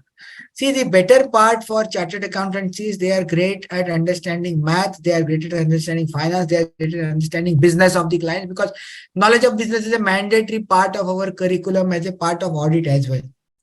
So advocates per se, though they may be great at representation, they may not be so thorough with all kind of facts and all those things, and therefore CS are imperative in such kind of matters. Now, till now, what we have gone through is all the litigation part of the SEBI proceedings that we have seen. There are even better ways of handling litigation. Like in case of income tax, there were schemes like VDIS, Vivad Se Vishwas, even in GST, there are such schemes. There is a perpetually running scheme of SEBI called settlement scheme, where you can go and settle the allegations or the notice that has come to you by payment of a fee. If it is a criminal proceeding under Section 24, you can request the court to allow to go for compounding also. So settlement and compounding is exactly similar, no difference at all. You pay a fee, close the case. SEBI also takes that fee and closes the case. Now, why this? So it is an alternative to lengthy litigations that go about for years together. So settlement application for show cause notice under Section 11 Rule 4 of the adjudication rules, and compounding is so settlement has to be done for show cause notice under Section 11 or adjudication show cause notice. Compounding of offense has to be done where it is a criminal case filed in court number 22 in Bombay. So for court case, you don't receive a show cause notice. Court case mein SEBI goes and files the case and court issues a notice to you. So in both cases, compounding and settlement is possible. Only terminology is different. End outcome is exactly same. Application process is exactly same. Intermediate process is also exactly the same. Now, when can settlement application be filed? Now, this is something which is very important, because see, if an investigation is in progress, your settlement application will not be entertained and it will be returned. Now, returned, I am very specific when I say I use the word returned, because return and rejection are two different things. Once rejected, you cannot reapply for settlement. But if returned, you can reapply for settlement. So, when the investigation is on, if you apply for settlement, it will be returned back to you. So before the investigation has commenced, if you come to know that, okay, I have violated something, small thing, petty thing, the company can go for settlement. Simply, let us say their disclosure is having 2 days delay. Go and settle it. Don't wait for show cause notice to come. It will be nominal cost. Instead of 1 lakh penalty, you may have to pay 2, 3 lakh, 5 lakh penalty, but then you are through. You don't have it at the back of your mind.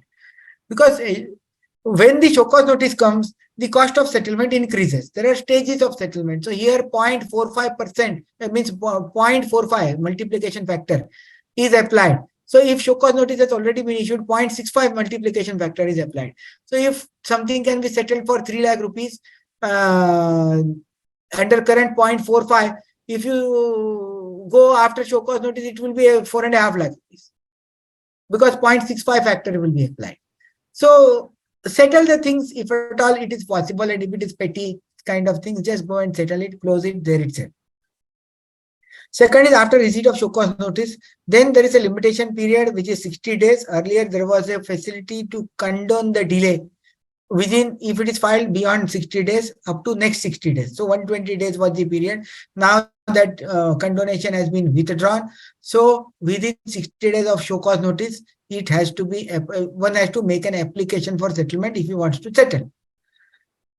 If you have missed out on the settlement at that point in time, and then if you want to go for settlement, if your appeal is pending before the SAT, you can plead before SAT that, sir, I want to go and settle this matter and kindly allow me settlement. So if he allows, you can go for settlement, go and file a settlement application before SEBI. Likewise, if at all the matter is pending before Supreme Court, then you can plead before the Supreme Court that I want to settle the matter, and then Supreme Court may at its discretion allow. So from this, you will note that 2, 3, and 4, these are the situations where the matter is under progress. It should be under litigation. If it is not, means if the order has been issued by the adjudicating officer and you have not filed an appeal, there you cannot go and settle. So litigation has to be pending, and the cost keeps on spiraling as you go to the next stage. Suo motu settlement is the most cost effective. Second most cost effective would be at the stage of show cause notice. If you go after the appeal, it will be 1.2 times the penalty amount. Now, someone may ask me, if penalty is rupees 100, why should I pay 120 rupees for settling it? Because settlement is something which goes without admission and denial of guilt. But if it is a penalty, it is a black spot on the person to whom penalty is imposed. Therefore, many people may prefer to settle even at a cost which is higher than the penalty already imposed.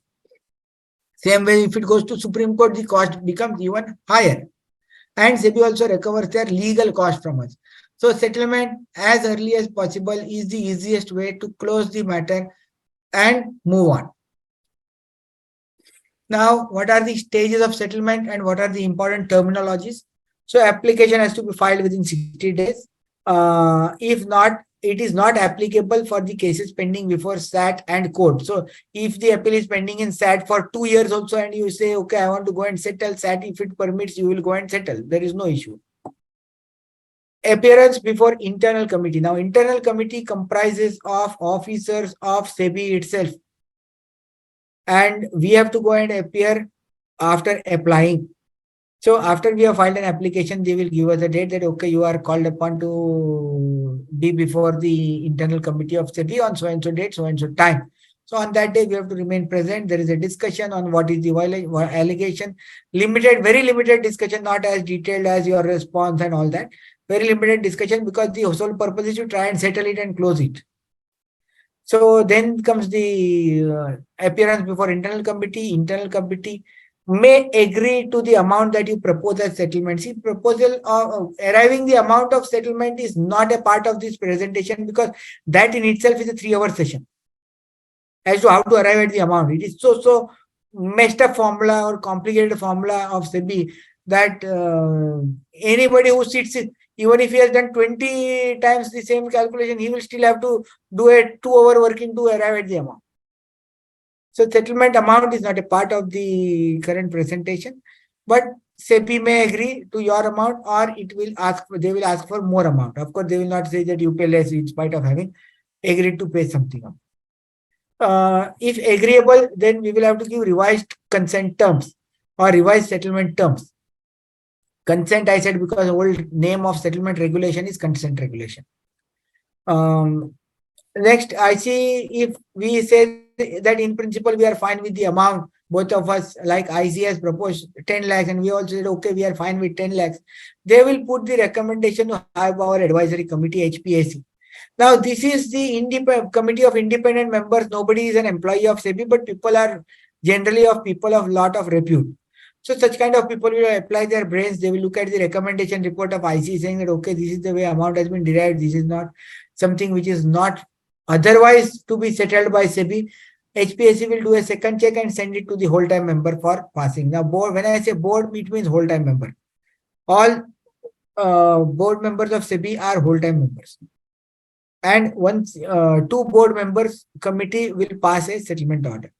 So if board is fine, the settlement terms will be accepted and the client will be, means the client, your client will be said that okay, आपने 10 लाख बोला, हमारा HPSC ने okay किया, whole time member ने भी okay किया, अब आप 10 लाख भर दो.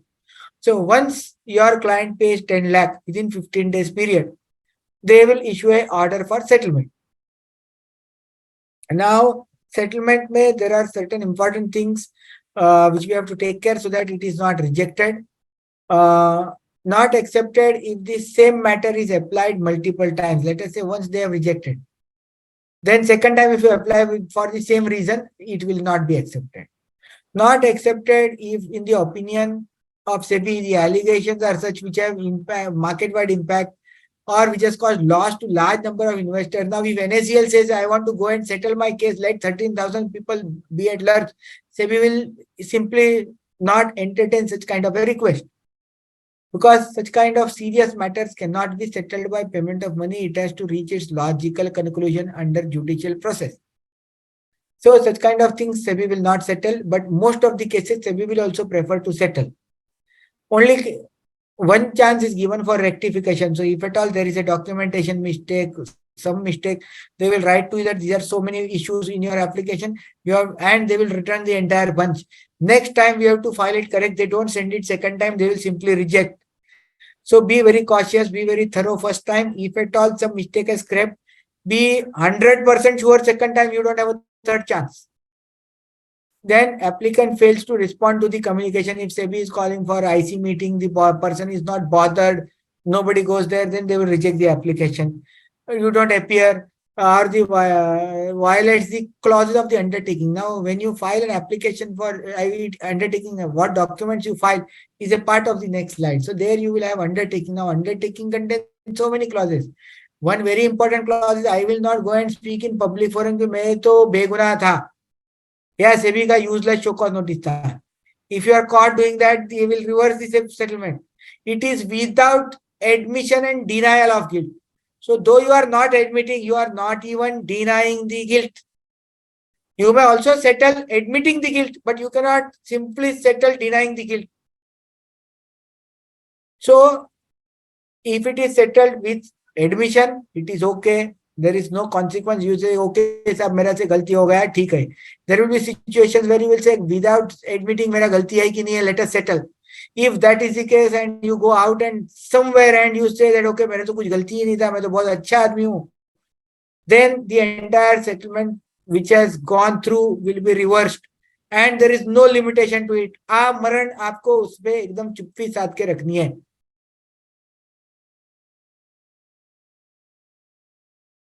It does not remit the amount which is to be paid or fails to comply with any of the directions. So they may issue directions that says, let us say, you will also conduct an investor awareness program. So it is like a seva kind of a thing. If you don't do that, then the settlement again reverses. So you will have to give evidence. Generally, they are not least bothered on that second part, non-monetary part. They are only interested in monetary part as of now. So we should focus on that and close it. Don't add anything in non-monetary part voluntarily. I have done this mistake in my first case and I had to pay the monetary also as per their wish and then still go on with that non-monetary part, and that was a headache. So don't voluntarily be very nice, be very limited in your application as to what terms you are offering. Now again comes the yellow part, which is our role. So complete form of settlement is given in part A. Part B contains the undertaking. There you have to read the undertaking thoroughly, where you have to select one of the two options at so many paragraphs. So a person who is settling, he is giving an undertaking that I am settling it while admitting the allegations or without admission or denial of guilt. Now, one thing you will have to, what is it called? Scratch. So remember to read the undertaking. Don't just print and cyclostyle and send it across by simply changing names. There are clauses which are very relevant. So please be thorough in reading the undertaking. Don't change anything, because any change in format of undertaking is not permitted. Only you exercise your discretion where it has been allowed. That select one of the two options. So there you select one of the two, whether I am admitting guilt or whether I am denying and admitting both. Now, important sections of the SAT appeal: name and coordinates of the applicant. This is, of course, a part of every form. Stage at which the matter is pending. Now, why this is important is because the amount is derived based on the factors on which the stage is there. We have seen 4 stages. One is suo motu, before any investigation starts. Second is after show cause notice. Third is when the appeal is pending before SAT. Fourth is appeal pending before Supreme Court. Everything has a factor. So stage is very important because it decides the multiplier of the amount that is going to come. Now, full and true correct disclosure of facts. This is as good as your reply. Be very thorough. Let me tell you practically, no one goes into too much detail, but don't take a chance. If some IC committee member goes into detail, be prepared. Then there will be charges as to what sections you have violated. Don't elaborate it too much that, okay, they have said that I have done this, I have done that, not that. Only the relevant sections. What is the charge? So charging sections you have to mention. Terms of settlement, like what monetary amount I am ready to offer based on the formula of SEBI. Now, the formula of SEBI contains so many factors which you will not expect, but they will expect to be added. Now, there is a discounting factor of good conduct where you have not harassed SEBI. There is 20%, 0. minus 0.2%. You will add it, but SEBI will say, nahi, yaar, ye hum log nahi dene wala hai. So there will be some to your benefit, some to SEBI's benefit. Whatever is to your benefit, take it and make the smallest calculation possible. SEBI will do its own working. Discuss during the IC. If they permit, it is okay. If they don't permit, if your client accepts the amount, pay off and close it. If it does not accept, the further proceeding will continue. Documents to be annexed. Important documents are the undertaking which we give, 3 years income tax return, net worth certificate, and show cause notice. So these are the things, and the facts of the case is a part of the form itself. But if it is lengthy, simply say exhibit 1 or exhibit whatever number and make it a separate part. Don't make elaborate 20-page facts in the small application of 2 pages. So appearance before the IC committee. Now this is very critical because here it is only in that meeting the amount is decided is this way or that way. So we have to be very sharp. Now, at that point in time, we have to be abreast with the entire matter, what it is, and it can result in big savings for your customers. I will give you practical examples on that. So be prepared with the case, especially the facts of the case. They don't go too much into law. That is why I've said especially the facts of the case. Be ready with the working as to how you have derived that amount. You will have to revise it because it is so complicated before going. Even though you have yourself derived that amount, you will forget how it was derived. So be prepared with your working math, Excel, everything ready. Take breakup of the working amount of the revised settlement terms if IC says. So they will say that हमारे हिसाब से तो 10 लाख होता है, आपने 5 लाख बोला. So take from working from them, साहब आपका हिसाब से 10 लाख कैसा, अच्छा ठीक है, आपने मेरे को 0.2 का मेरा गुड कंडक्ट का बेनिफिट अच्छा वो नहीं दिया, ओके ठीक है.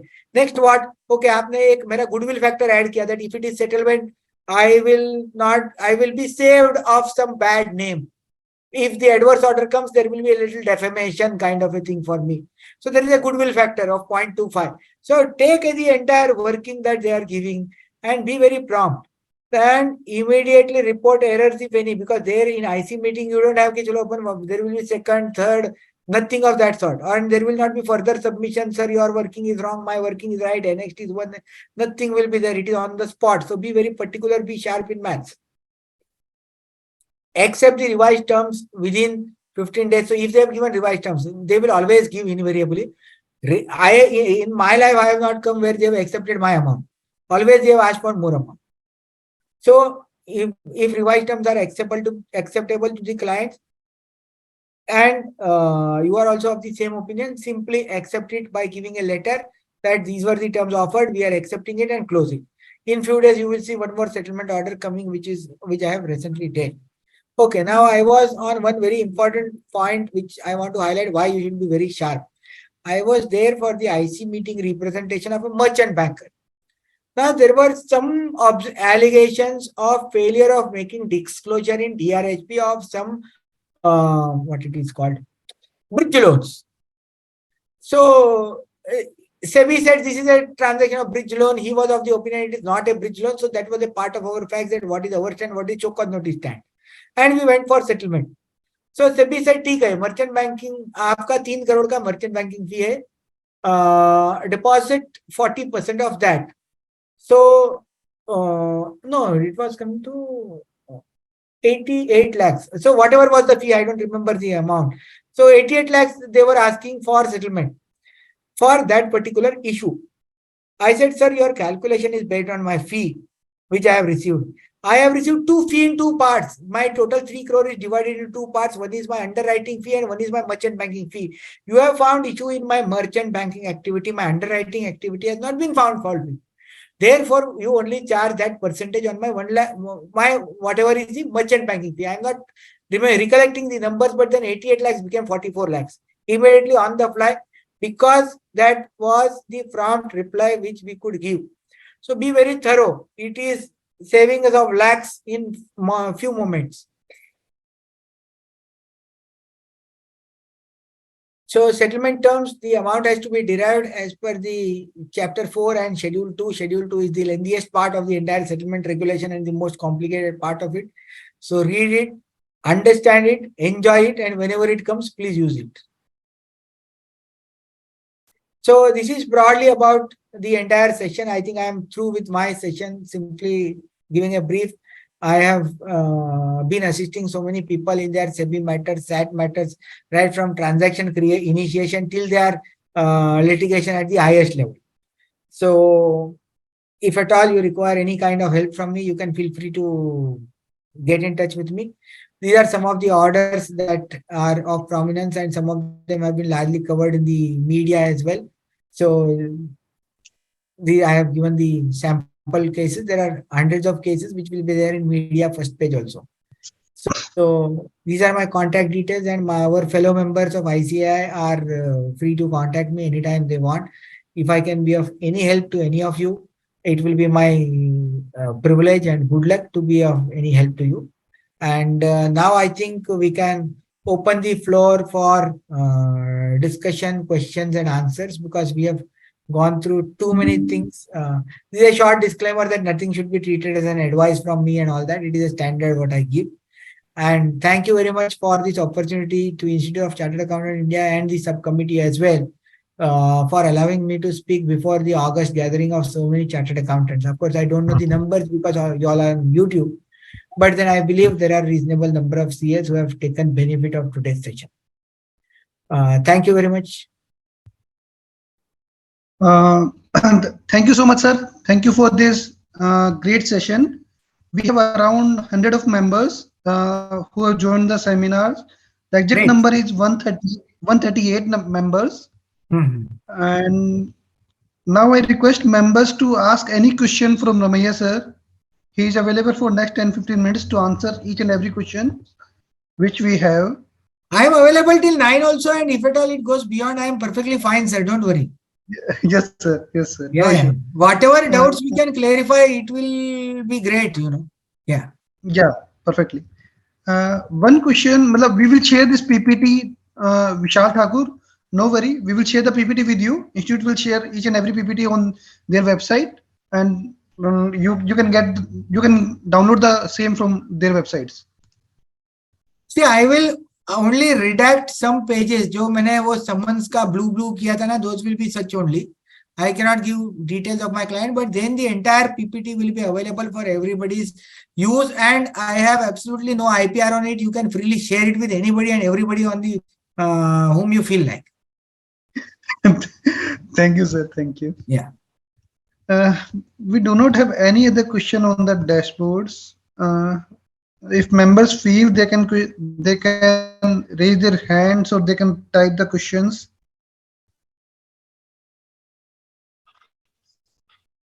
So, but really, you have given that very detailed insights about how the SEBI process, how the SAT process, how we have to dress up to attend the court meetings, etc. What we have to say, what we do not have to say. So you have covered all the things in detail.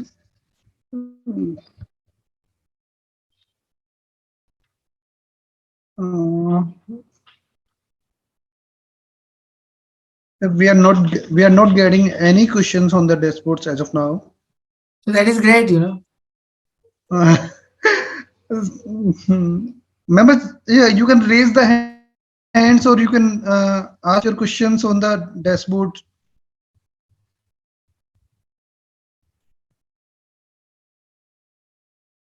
Hmm. So we do not have any direct interlink with the audience. So we do not know matlab, whether they have understood all the things or they have not understood anything. Let So us believe it is prior and not the later. And of course, all our fellow chartered accountants, so they are quite knowledgeable people, and we don't have any reason to believe that it is later. Yes, sir, perfectly. And and sir, I myself have attended all the session. I'm not in the practice, but even though it will be very beneficial for me also to handling how we handle our cases in REC Limited. Mm, Hmm. mm, Right. mm. So just in case we are through, we can wind up. If at all it is okay. Yeah, yes, sir. I'm also thinking on the same line. Okay. So, sir, not getting any questions, so we can now wind up. Thank you, sir. Thank you so much for your knowledge sharing, and we will be entitled to call you back in future also. तो session सुन के sir मुझे लगता है कि सारी colleagues को काफी अच्छा लगा होगा and they will be entitle कि फ्यूचर भी आपसे ही कुछ ना कुछ और सीखने को मिलता रहे सेबी के मामले के अंदर thank you so Sure. Much sir Thank you. It was a privilege to give a presentation before the subcommittee of ICI. Thank you very much. Thank you